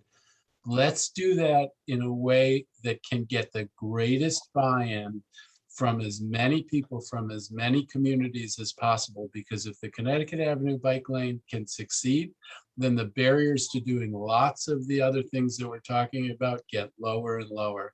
So Thank you. Thanks, Matt. Bill Finley. Thank you, Kenny, for moderating. It's been nice having you do this. And thank you, Greater Greater Washington, Ward 3 Vision, and Cleveland Park Smart Growth for hosting. I assume I'll see some of you at Nanny's or something after this. But yeah, so, I think we've got, as Eric pointed out, we're at a point of transition, and we've got an excellent opportunity to reimagine our city in a way that is more just, stronger, and better for all of us, not just for us, but for our children and our grandchildren. And I think we need to approach with that vision of how we make our city the place we've always wanted it to be. And so I look forward to doing so on the council, and thank you for your time tonight. Trisha Duncan. Hi, thank you, Janet, for moderating tonight. A little bit about myself. I'm Trisha Duncan. I have been a community advocate for 10 years for change, and I am on board with all of these changes, and I'm going to lead the ward when I become councilwoman. I'm a mom to 2 boys in public school. I'm going to be focused on constituent services and bringing people together so that we can move forward with more housing, safer streets, and a future of the ward that looks really bright. Thank you. Henry Cohen. As some of my opponents have said here today, that faster is not always better, but we can't wait to change our city. We can't wait to do right by younger people. And we can't wait to do right by Gen Z. We need to build a city that's less dependent on cars and single family housing. That means that we need to invest in public transit, make public transit free. We need to end single family zoning, and we need to build a red line in Wisconsin Avenue. And when I'm elected to the city council, we're going to do all these and so much more. Thank you very much. Deirdre Brown. Thank you. Thank you so much for having me out tonight. I just want to end by saying it's really important that we are electing someone to the Wilson Building. This is a legislative position, so you need someone who has that type of background. We need someone who understands housing. I've been advocating on housing issues at the city council level for 8 years now. And we need to make sure that we have someone who's compassionate and who can represent all of the ward, not just the few. It's really important that because we're in a really pivotal time in Ward 3 that we work together to move it forward. Thank you. Ben Bergman.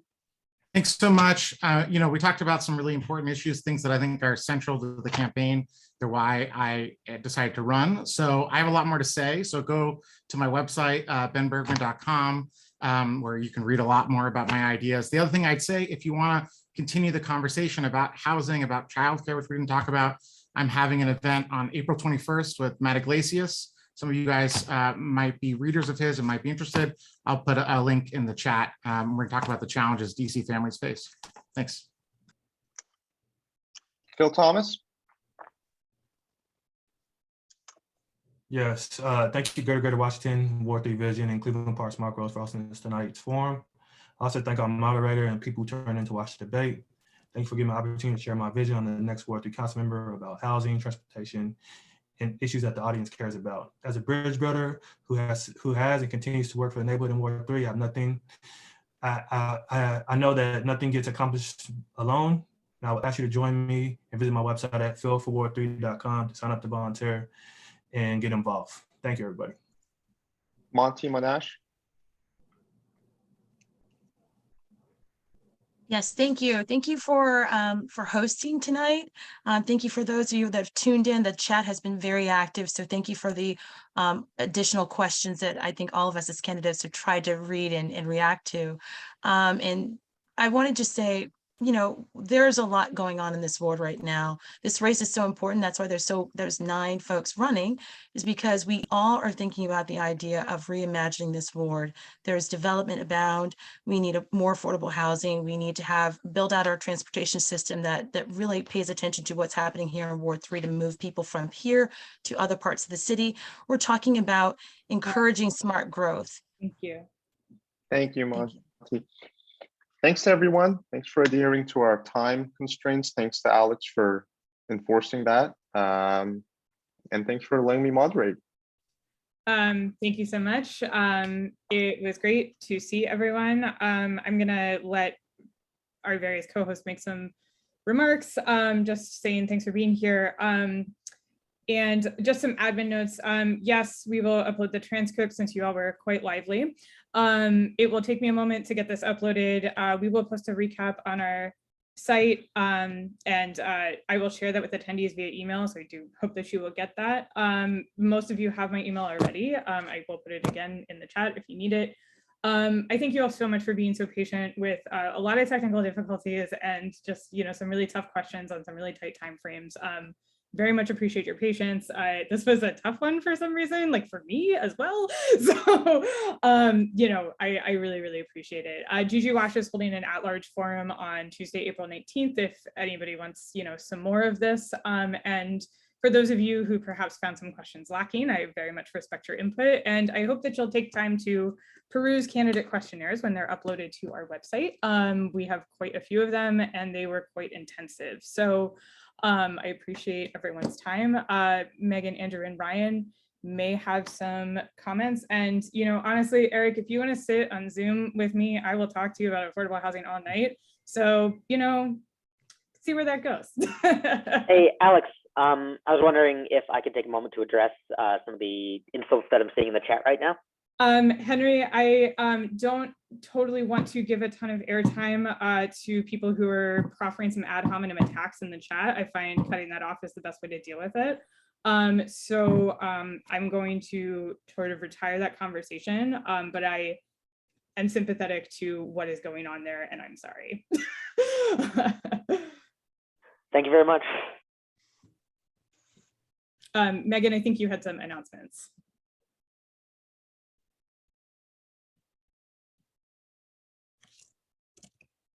You're muted. You're muted. There we go. Thanks to everybody.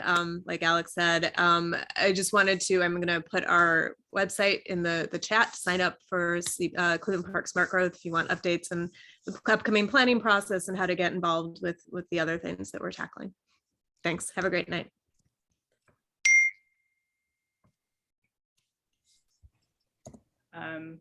Cool. And Juju Wash questionnaires should be up, I hope, within a week or so. I know there are some questions about that. If you're on our email list, I will let you know, and hopefully we'll get some stuff out.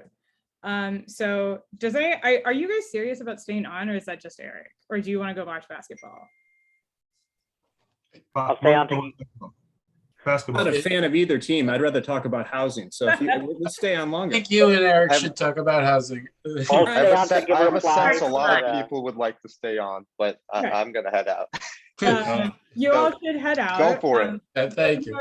Good. Thank you. Thank you, Janine. It was great to see you. If anybody wants to stick around, I can run through some of our questions. I'm going to leave recordings on so we can just see what happens. But for those of you who have to go, have other obligations, we have gone way over time already. So don't feel like you need to stick around. All right, see you later. See you I'm later. Thank you very much. It was great. Have a good evening. But too much of a good thing. Go Thank you. Carolina. Everybody. Yeah, all right. Eric, while I have you, since you do appear to have some extra time, I think some of you also spoke to this, is like, can you talk a little bit more about the reforms that you would actually want to see to historic preservation? I know it's tricky, but like, what can actually change? And we can sort of go around if you all have some other suggestions. Well, hell, I'll stay on for this. Okay, good. I knew we could count on that. I've got Marsh McLuhan right here.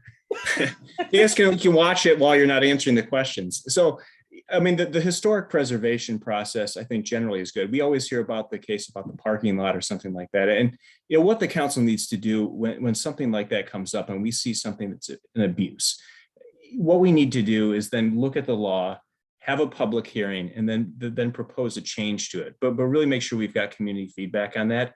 I mean, there are several buildings I know where I've seen that, you know, I've heard that they're, you know, a proposal for historic preservation. There really isn't historic significance, you know, and then, you know, you look at the building and like, well, that's something that really could go, and because there's an important public policy purpose also in retrofitting and building new things. We want to build new energy efficient buildings. We want to build buildings where you have, you know, people living and working in our city. So I think it's a balancing act, but I think when we do see abuse as a council member, we propose a bill, we have a hearing on the bill, we hear from the community, and then we make adjustments to the process that way.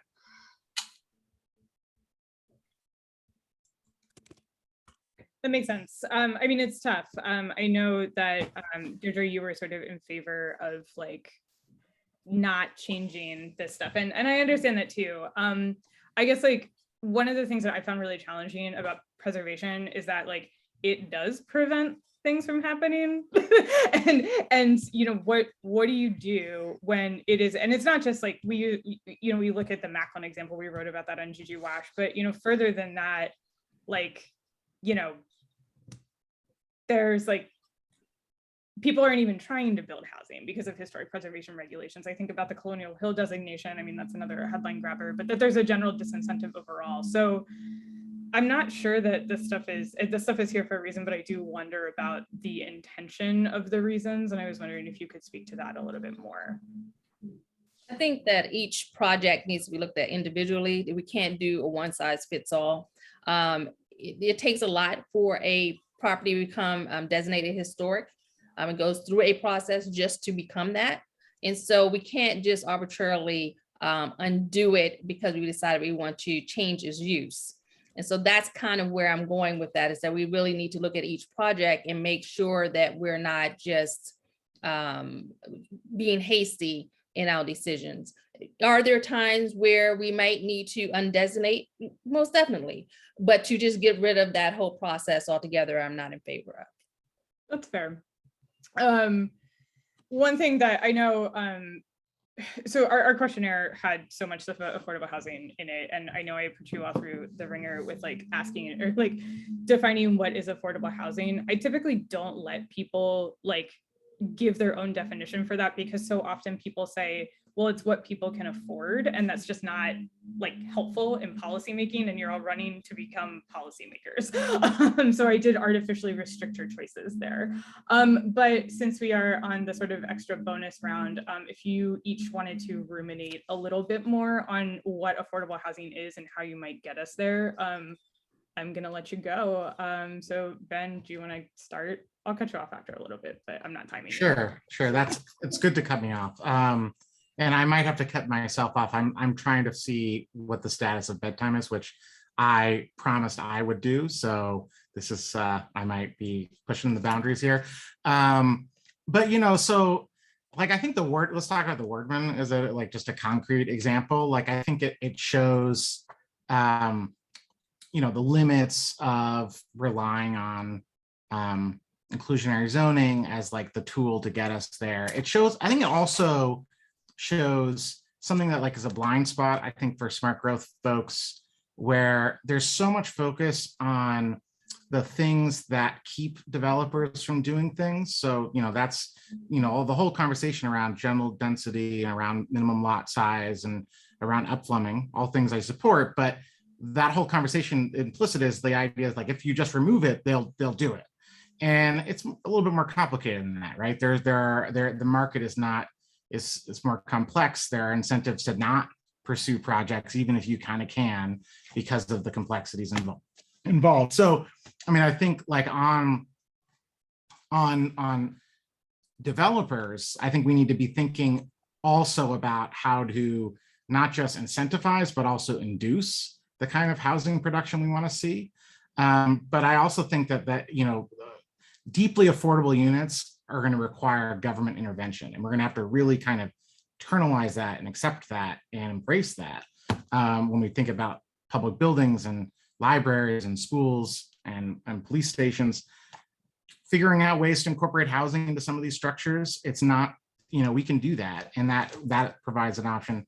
I'm going to cut myself off there so I can reply to my other chat here. Cool. Bo, go ahead.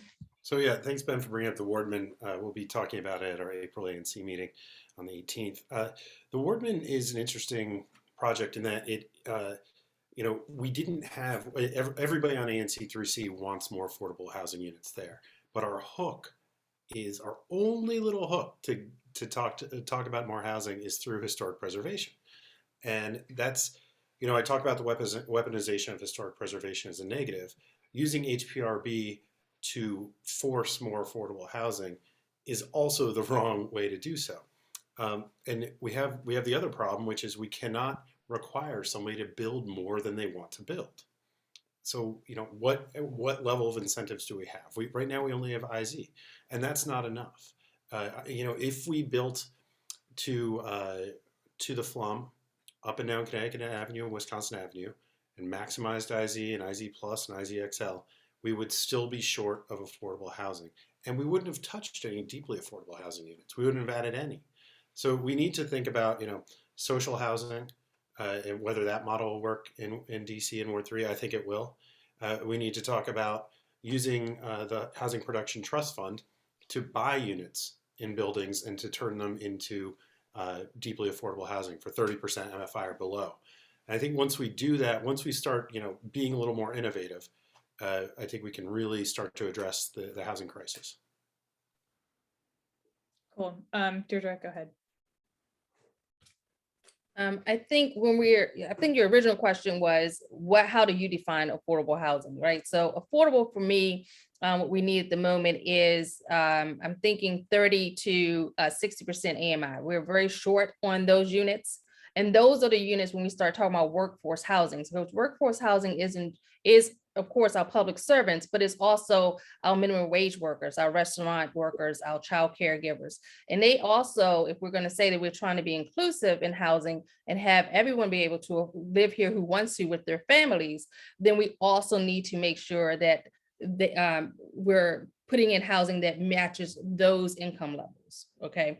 I do also agree that we can't rely on the Housing Protection Trust Fund. Obviously, the IZ has loopholes that developers know about and use. So we have to be very creative using other things like land trusts, looking at affordable dwelling units, looking at giving incentives to not just big developers, but our small landlords, 4 unit, 6 unit landlords, giving them incentives to also offer affordable housing. I think there's a lot that can be done that we haven't really tapped into yet. Eric? Well, I think one of the things I did when I was the budget director for the city is added money to the Housing Production Trust Fund because it needed a dedicated funding stream. So what we do now is 50% of any DC surpluses go into the Housing Production Trust Fund. And the goal with that was to always make sure that we had money every year going into HPTF, because the city's strict anti-deficiency laws means you'll always have a surplus because every agency can't spend up to budget. So right now, that legislation has put about $700 million over the last 3 years into the Housing Production Trust Fund. And that's going to allow us to do a lot more.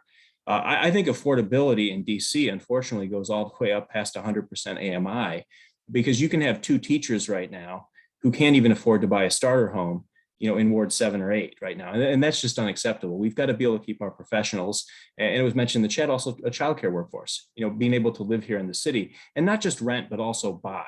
So what I would really like to see us do with the Housing Production Trust Fund is focus on trying to rebuild a middle class and use some of this money to provide home ownership opportunities for our middle class residents here in the city, because we're becoming a city of just the very rich and very poor.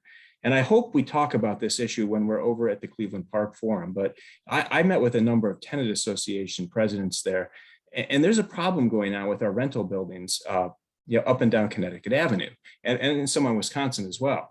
What has happened is because building owners can get more for voucher holders.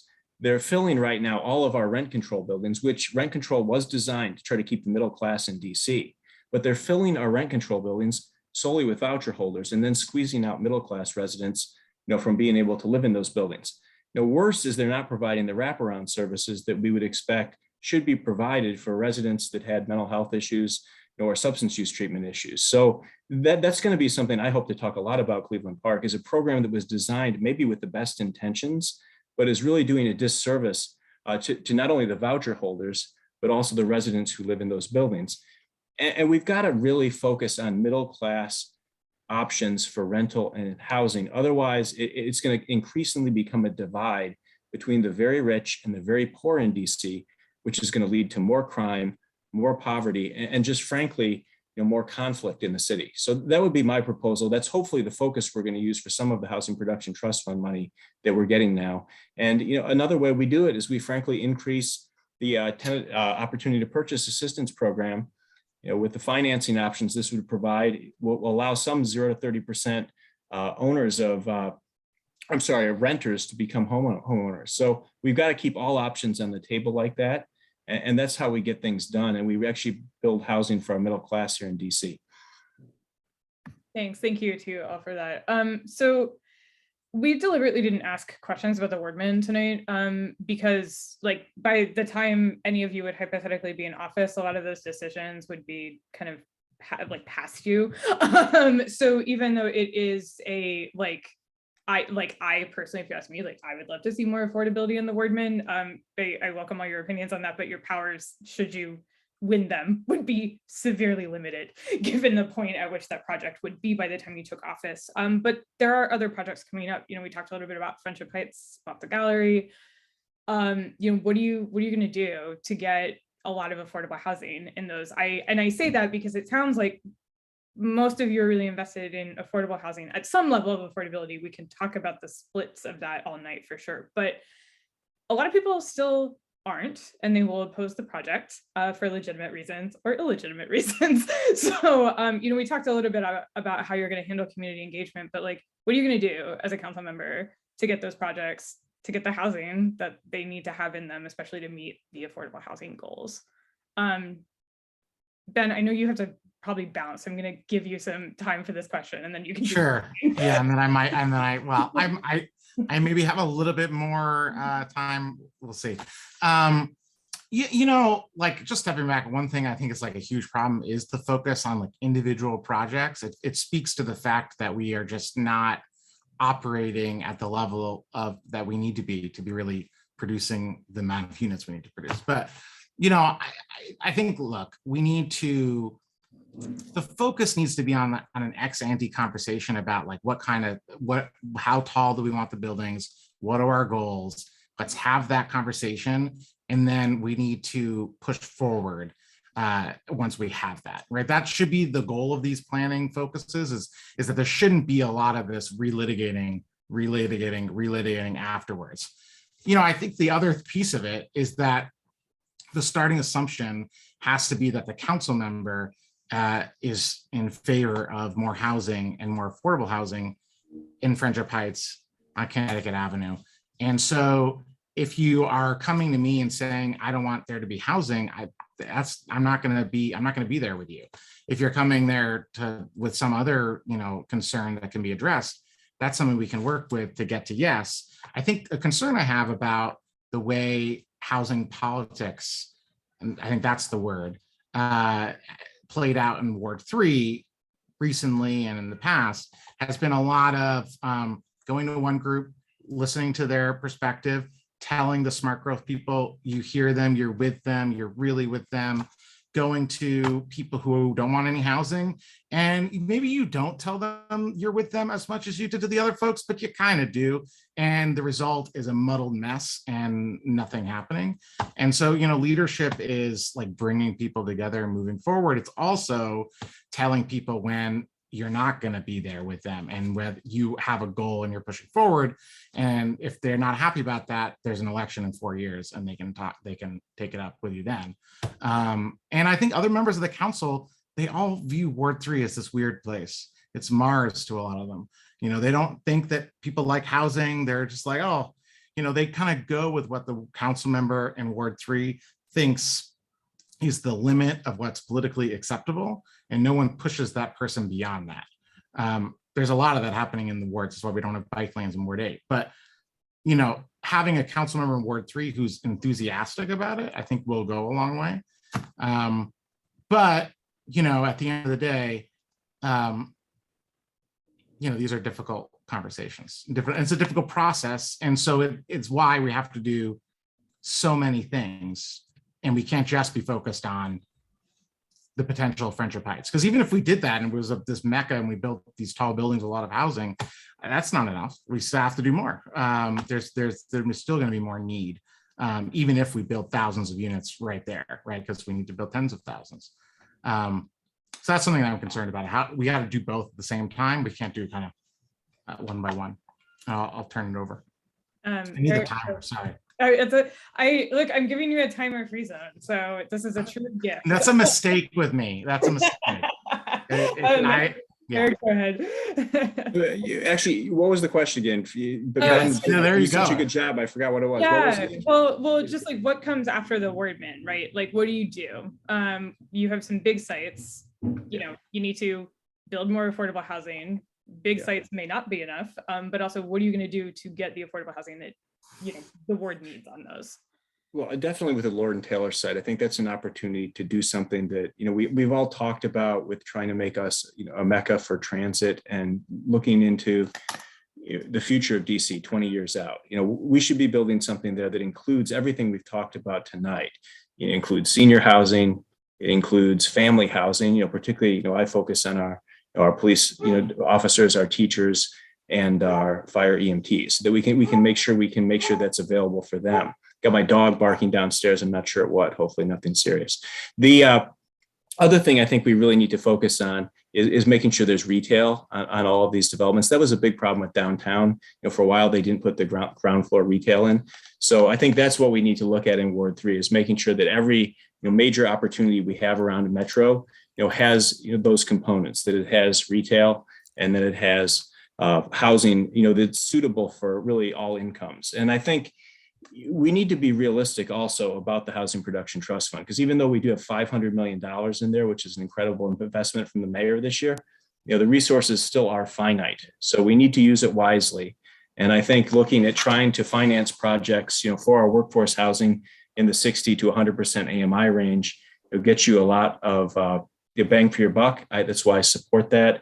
And I think that will bring our professionals into the ward, which is so important, not just for the housing element of it, but for education, for public safety, because then you have our experienced teachers and our firefighters and our officers want to stay in the ward. And that's what we want to do. We don't want people, we see this when a teacher, has been there, 5 to 10 years, maybe they're off to start a family, then they move out of DC because they want to go buy a house, somewhere else. And, what we want to do is, encourage our experienced teachers to stay in the community. It's just an asset to have, those people working in the community. And we want to make sure we build housing for them so that they will actually stay in DC, as they gain experience and as they have a family of their own. So that's what I'd like to focus on.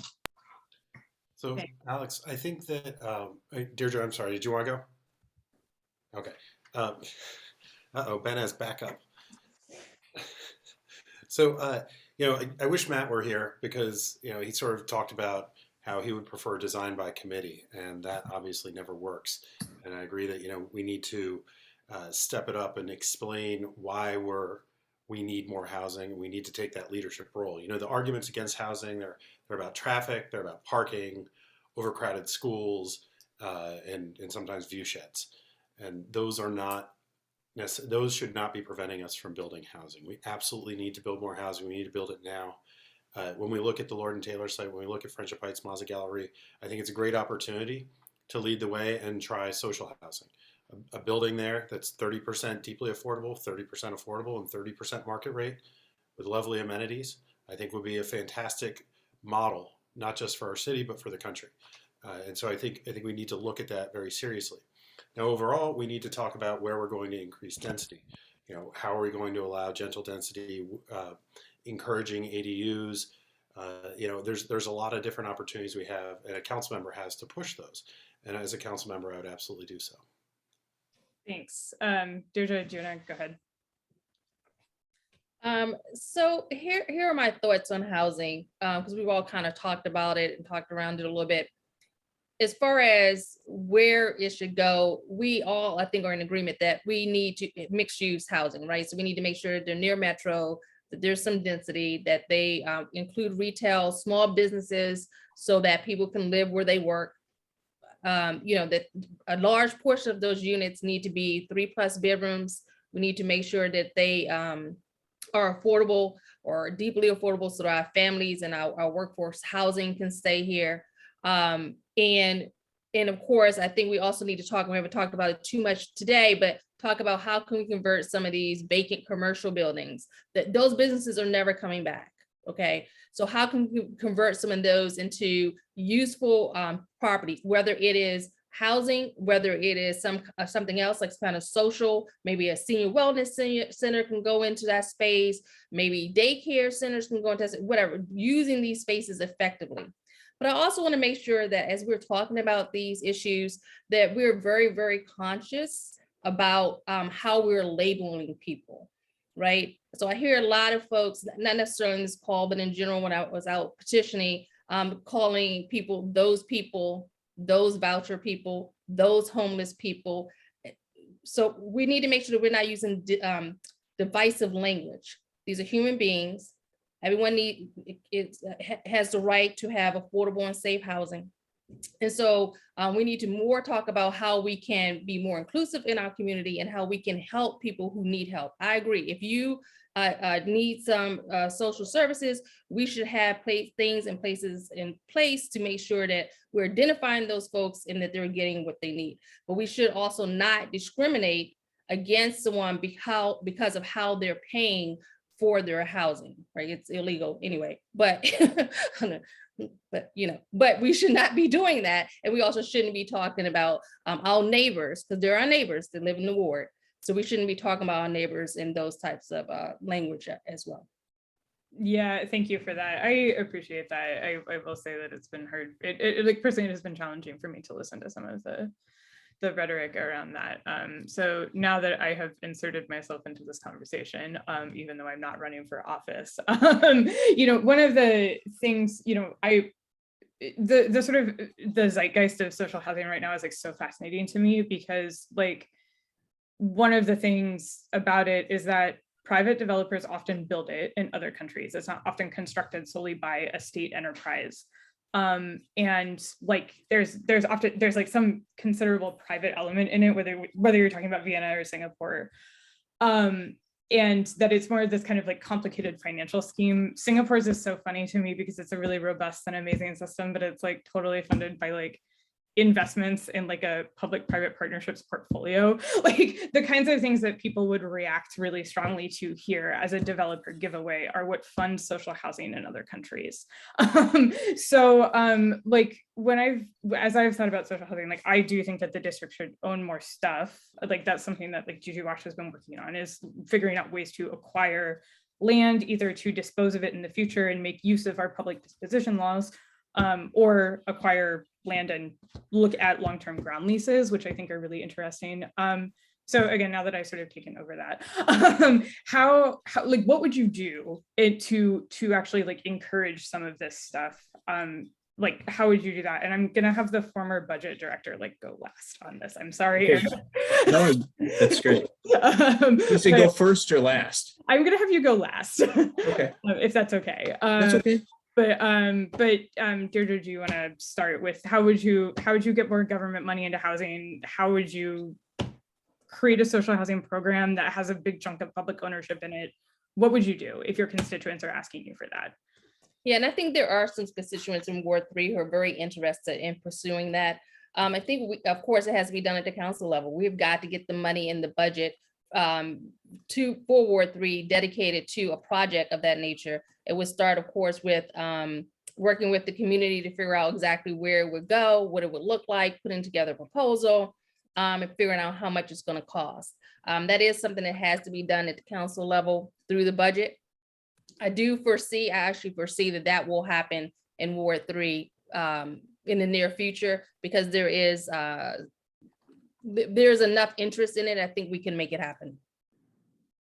Cool. Bo, go ahead, since this is a new platform. Alex, I like what you've done. You've just created, I think everybody on this call now has to say they support social housing based on the way you phrased that question. So well done. I was the only one. Now look, thank you guys. Thank you for joining. But yeah, I think obviously it's big capital expenditure, right? And where does that money come from? How do we get private developers to partner with the district government or with the, Douglas Community Land Trust to do this? And that is complicated, and I look forward to Eric's answer on that too. But I think that if we look at what's happened with DCHA-owned buildings, we can see that maintenance and upkeep, we have not had the capital to take care of them. And we need to understand why. Part of that is because of the lack of federal funding and federal upkeep of our public housing. So when we look at how we will fund social housing, we also have to think about long-term, the capital upkeep. And that's where the market rate units do help, but they don't necessarily provide enough. So you will need an extended capital fund.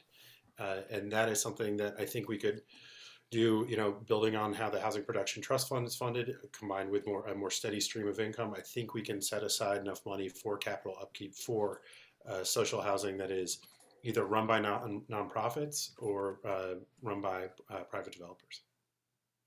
Thanks. Ben, go ahead. Sure. So, I mean, you did frame the question nicely. I think the intro is like important. As Bo just referenced, like one of the problems with public housing is that we didn't spend the money to maintain it, and it's an expensive thing to expand and invest in. So constructing programs in a way that they're self-sustaining and that we won't have some of those issues, that's important. But I think the other issue is that it is expensive. It is going to require a lot of money to do at scale, which is why it can't be the only thing we do, because if it is the only thing we do, then it's not going to be enough, because we're not going to, there are a lot of other things that we want to do. And as a city, it's going to be difficult for us to do it at the scale that we need without federal support. So I think we should use it to prioritize things where the market will never be able to deliver. So deeply affordable housing close to opportunity is where we should be using, prioritizing the use of government dollars, and some of the other stuff, like allowing smaller homes in neighborhoods, eliminating minimum lot sizes, regardless of what you do about single family zoning, that will produce more housing that will help folks who are not in that bottom 30% or 50, or really goes beyond that. But so that's my take. I mean, I think the thing is it's the budget question. And Eric, I look forward to your answer so that I can copy it when I win and have to consult with you. No, I'm just joking. But I think it's the challenge, right? And that is why I think it's not going to be the silver bullet solution that some people hope it is. There's a lot of that, right? People want the next great thing, and this is the answer. And it's just, we can't kind of engage in that kind of thinking about a complex problem that has a lot of different permutations. Don't you, Grace? Eric, go ahead. Okay, great. Well, I think we with the district's budget, we have the ability to do a lot of flexible things. I would really look at the District Opportunity to Purchase Act as being one of those. I think we have an opportunity to not just acquire land for housing, but also schools through that act. So I think we should take a look at that as a tool we use perhaps more often. Additionally, what I think we should also take a look at is the Hyde Act again. I mean, we had the opportunity, it was basically given to us on a silver platter to be able to take this back to the city and be able to gain an element of home rule. And we said, no, we can't trust ourselves with this. And that was just a decision that was, I think, short-sighted, because any opportunity we have to increase our home rule, we should take, and we should trust ourselves to use it wisely. And I think around metro stations, we absolutely need to try to look at increasing the height of buildings. There's no reason not to. We obviously have to make them transit oriented. We have to make them affordable so that we can have families located there. Because there's a reality that's going on right now in the city, and that's that the opportunities, for people within that, 60 to 100% AMI, are just being squeezed out. They're not eligible for support in a lot of our programs, and they certainly can't buy a house in DC. So they're leaving our city. So that's what I think we can do more of if we look at Hyde Act, if we look at district opportunity to purchase, and then if we look at downtown. I mean, we have so many exciting opportunities. When a challenge comes along, we have an opportunity. We have an opportunity right now with the Tax Revision Commission. We have two great leaders there. You got Tony Williams, and David Catania, know the tax code back and forth. I think they're going to be able to do some very exciting things, where they look at how we change the incentives downtown so that it's not an incentive to just build an office building anymore. It's incentive to put family housing downtown, workforce housing downtown. And then we'll reduce our carbon footprint for downtown to zero because people will be able to walk right to work. So, I mean, there's endless opportunities with just kind of completely rethinking what we do downtown. And it's born out of necessity, because right now what we have is a situation where a lot of our big commercial building owners are appealing their assessed values because they've got high vacancy rates, because companies are realizing, hey, I don't need to keep all my staff footprint downtown. I can send them out to Reston, or I can have them telework. Like, it took law firms, the pandemic to realize that, workers can do Zoom, they can work remotely. And it's scary, actually, because commercial property taxes downtown are very volatile. It's one of our more volatile revenue sources. And if these building owners start winning these appeals, we could see a big revenue hit to the city. So I think we've got to think fast. We've got to be creative. And it's just such a tremendous opportunity that we can't let us pass it by. And I think you mentioned, Alex, about how some people will say, wow, we shouldn't, it's a giveaway. It's a giveaway to a big building owner. And we really need to think past that on the council. We can't be saying these are giveaways, we don't need to do them. We need to look holistically at what we're trying to accomplish here, which is that we're trying to bring housing in. And that's how we add revenue. I've always said, I support adding revenue. People will say, well, you don't support tax increases. Well, no, I really don't. I support kind of a restructuring of our tax code, through the Tax Revision Commission, but not just tax increases to fund new programs. So I think what we need to look at through this process is adding new residents to the city. I mean, when Barack Obama became president, this became the most exciting place to live in the country. All the young people wanted to come to DC, but they wanted to come in, live here, and our revenue jumped up. And we can do that again if we use our tax code, if we adjust how we structure our city to be more transit oriented, and we make our downtown alive after 6 p.m. I mean, how exciting would it be, if downtown just looked like DuPont? I know it's not in Ward 3, but the reason it's important is because it's a big economic engine for the city. It brings in a lot of revenue, and it provides opportunities where we can boost services throughout the city. We can fund the Birth to 3 Act by bringing in more residents who pay taxes here in the city. We can add new services in Ward 3. We can build that senior rec center we want to build in Ward 3 because we've increased the amount of residents who are coming into the city. I mean, it's just such exciting opportunities that present ourselves. And I think what we need is a council member who's ready to take advantage of them and think big. We really need to think big on housing. We need to think big on transportation. We've got to make sure our metro system is ready to move to the next phase, because right now it's on life support with its finances, federal life support. And when that money runs out, we could have a huge problem. So we got to get those dedicated bus lanes built. If we've got to do it as local only, I think, Ben, you were the one who talked about adding like circulator style routes to the city and taking over local bus. I think that's absolutely the way to go. We got to make the lanes dedicated so they're fast, they're reliable, and the options that we have then are endless. I mean, this could be the most exciting place in the country to come to, and we will increase our revenue to be able to do all the things that we want to do because we're going to bring more residents to the city. who want to live here because it's the best place to be. So that's what I'm excited about. And I don't know if that fully answers the question, Alex, but I think it covers it. Yeah, I think it's helpful. I'm gonna say we'll call a stop at 8:30. I could do this all night, but I know that you guys have like actual lives. But no, we don't. You're assuming too much. I mean, I'm trying to be generous. So the mayor has a housing target. Juju Wash talks about it a lot because it's been extremely helpful for us in having conversations around housing, right? It's really helpful to attach numbers to it. So I have just like a couple of like kind of quick answer things that I can sort of speed run through. The affordable housing goal for Ward 3 or for Rock Creek West, right? Because the planning area obviously like doesn't change. So there's a change with political boundaries. We're going through redistricting right now. I'm grateful that planning area boundaries are not changing, for example. I think the affordable housing target for Ward 3 is like 1990, close to 2,000 affordable units. But you're going to need even more market rate units than that. So like, can we meet or exceed that? Can you guys do that in Ward 3? Because I live in Ward 1 and we're doing a lot of work for that.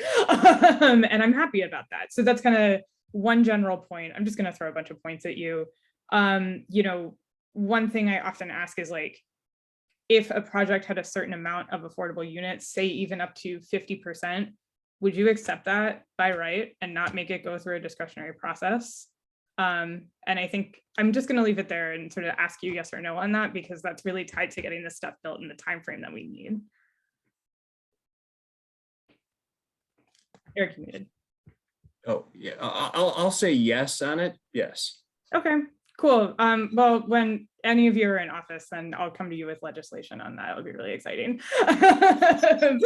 I mean, Alex, I will say on the planning process, that should be what the goal is, that we get to a place where we're like, this is the amount, and if you do that, just go for it, right? And that it should be what we're talking about in the Friendship area. But yeah, I would hope to see that too. I think there's a lot of interesting ways to do it. It could be legislation, it could be through this.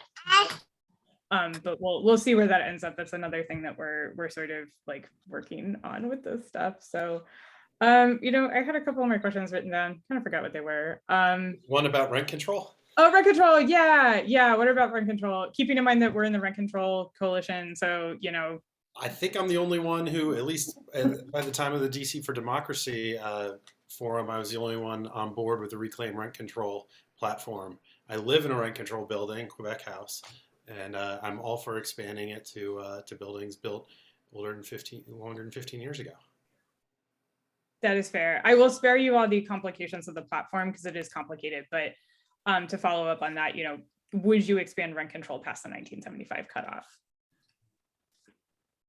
yes. Yes. Sure. My answer is still down on this one. Okay. Now we actually could explain why. We don't need to just do thumbs up and thumbs down on it now. So yeah. I think right now the reason I don't there to yell at us about it too.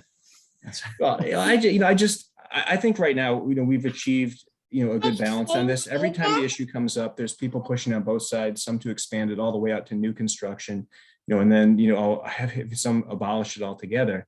And I don't support either position on that. I think rent control was created as a very powerful tool to keep middle-class residents in DC, to make sure seniors weren't priced out of their buildings. And I think it's a very important tool. I think what I am concerned about, Jennifer's going to probably get on me about this. Hope she calls me up afterwards so we can talk about it though, is that what we are doing, to hit the mayor's goal, because the mayor's goal for Rock Creek West, it has an asterisk next to it, which is new construction or vouchers. So what we're doing is we are taking our rent control buildings, and then using vouchers to fill many of the units, because the building owners get above rent control rate for those vouchers. So there's a built-in incentive to fill them with vouchers. And it's been a public policy in this city, that when we have people who have special challenges and need wraparound services, I look at, residents from the encampments that we're trying to provide mental health services to, and making sure that substance use treatment services are available. We've tried to de-densify populations, that have special challenges that we need to make sure we have the supports in place for. And what we are doing with some of our rent control buildings is basically filling them with people who have very, profound needs. They need government support, regular government support through the services we provided, DBH, at the Department of Human Services and through our Department of Employment Services. And they're not getting those services they need right now. And I've heard a number of stories. This is it's an issue that came up again and again in Cleveland Park of safety issues because wraparound services are not being provided. And you're putting too many people with challenges, together versus spreading them out in a way that, is equitable throughout the city. And we're focusing just solely on our rent control buildings with this, because that's where it's happening, because market rate doesn't have the same incentive for rent control. So what you're going to see with our rent control buildings, which is a finite resource, is that, people are leaving right now because they don't feel safe. Additionally, what you're going to see is the potential for condo conversions where we lose the entire asset of the rent control building because, basically the population is turning away where you can just flip the building. And I'm very concerned about that because many of our seniors and our middle class has relied on rent control here in the city. And it's easy to say, let's just expand it. Let's just expand it to new construction. But that changes the entire financing structure for buildings where we're trying to bring in more workforce housing. So I think I'm very concerned about just arbitrarily changing it, when we're not even really doing a good job right now of overseeing programs that we've put in place to give our residents the support services they need in these buildings. Fair. I am going to I think Bo had one more question, and then I think we should probably wrap it up. And my unending thanks for spending additional time with me. Oh, I didn't. I just wanted to respond to Eric, but okay, go ahead.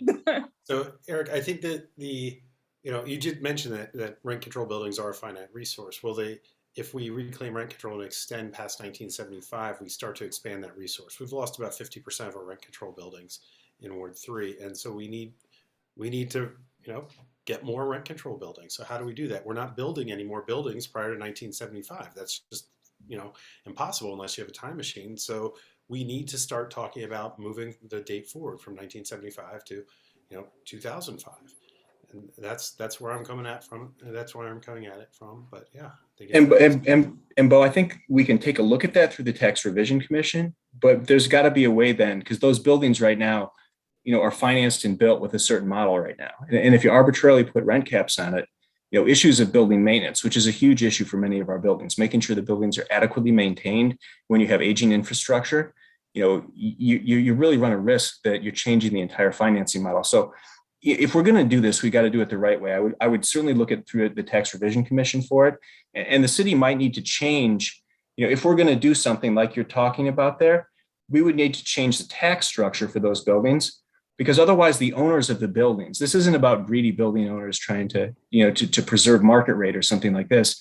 It's a model for the building where you maintain the building through the rents that are charged. And if we're going to change the structure, we may need to look at changing the tax rates to do it, because the building owners, particularly during, the pandemic, experienced financial struggles, particularly smaller landlords. So I'm really concerned about, I'm not saying you're doing it, but some with this cavalier attitude, we're just going to expand rent control all the way up to the modern day. When we look at many of our buildings aren't being properly maintained and the infrastructure is falling apart. You hear complaints about leaks, rodents, and then, and then you have an issue where, people don't feel safe in the building. And I think it's a much more complex issue than an up or down. So Alex, kudos to you for letting us talk about it in a more nuanced way here. I think we've got opportunities to look at this, but we've got to do it in a way that's fair to the building owners and the residents who live there. Yeah, I hear that. I mean, I will say that sort of my personal view is that we should be adding more to the housing stock, and building maintenance is going to be a challenge beyond rent control or not. So that's something to consider. Ben and Deirdre, some last few points since we've kind of been equal on that. So go ahead. Sure, I'll just be very brief on the maintenance point. Just on the last one, I think that's really a big issue. Especially it's not just on rent control buildings. It's just on all the older buildings. I live in a building from 1960. And there are big infrastructure needs that happen in a building that old, and the HOA payments become quite high and quite difficult for seniors on a fixed income, who are the majority of people who live here. So that's a concern, and we have to think about that. And in New York, that's an issue there too, obviously. And there are strategies to kind of help with that. On rent control though, like I think the thing is there's such a myopic opposition to it amongst like YIMBY folks. You know, like people don't understand supply and demand in the market. And the reality is like rent control without other things, without building more housing, like is a bad. That's what we do, and that's this stuff's not good right now. Situation's not good, right? We need to build more housing for sure, and we need to do all the other things, all the things. But rent control is important. It's important to protect. Tenants who are renting are by definition more at risk of losing their housing than any of the other people who have housing, right? They could lose their housing within a year, within a month. Whereas if you own housing, that's more complicated. Also could happen. It's more complicated. I think I'll go on mute. Yeah, I hear that. One of my most strident pro-supply arguments, something that Gigi Wash gets accused of saying, like, oh, we love developer giveaways, we just want to bulldoze neighborhoods and build houses and stuff, which is certainly not true. But we like more housing. That's obvious. And one of the times that I get to be most strident about that is when I'm talking about rent control, since I do think it does need to be tied to increasing housing supply. And that's always an interesting rhetorical exercise, I think.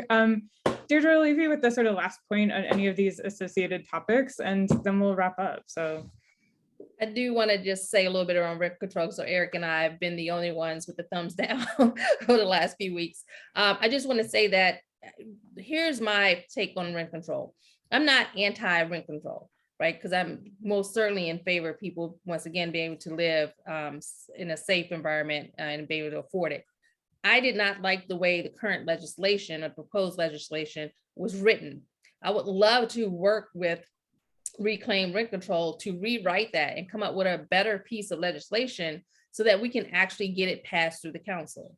Right? That's really what it comes down to. So you can have this great idea, but if you can't get it through the council, then it does not matter. And so that's where I am with the rent control. There are certain pieces in there that obviously the council did not agree with. And there's certain pieces in there that I feel will not achieve the goal that I know people who are pro expansion are trying to achieve. Yeah, I hear that very much. Well, great. I mean, apparently you all have nothing better to do, but I'm still gonna let you go. So, so thank you so much for the bonus time. Really appreciate it. Best of luck to all of you. My thanks again, and stay in touch. I encourage everybody who's still listening to this to contact candidates with additional questions, and I'm sure so many of you already have done that. So best of luck and thank you again.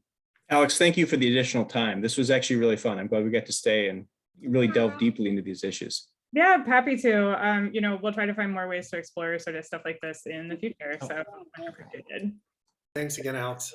Have a good night. Thank you. Bye-bye.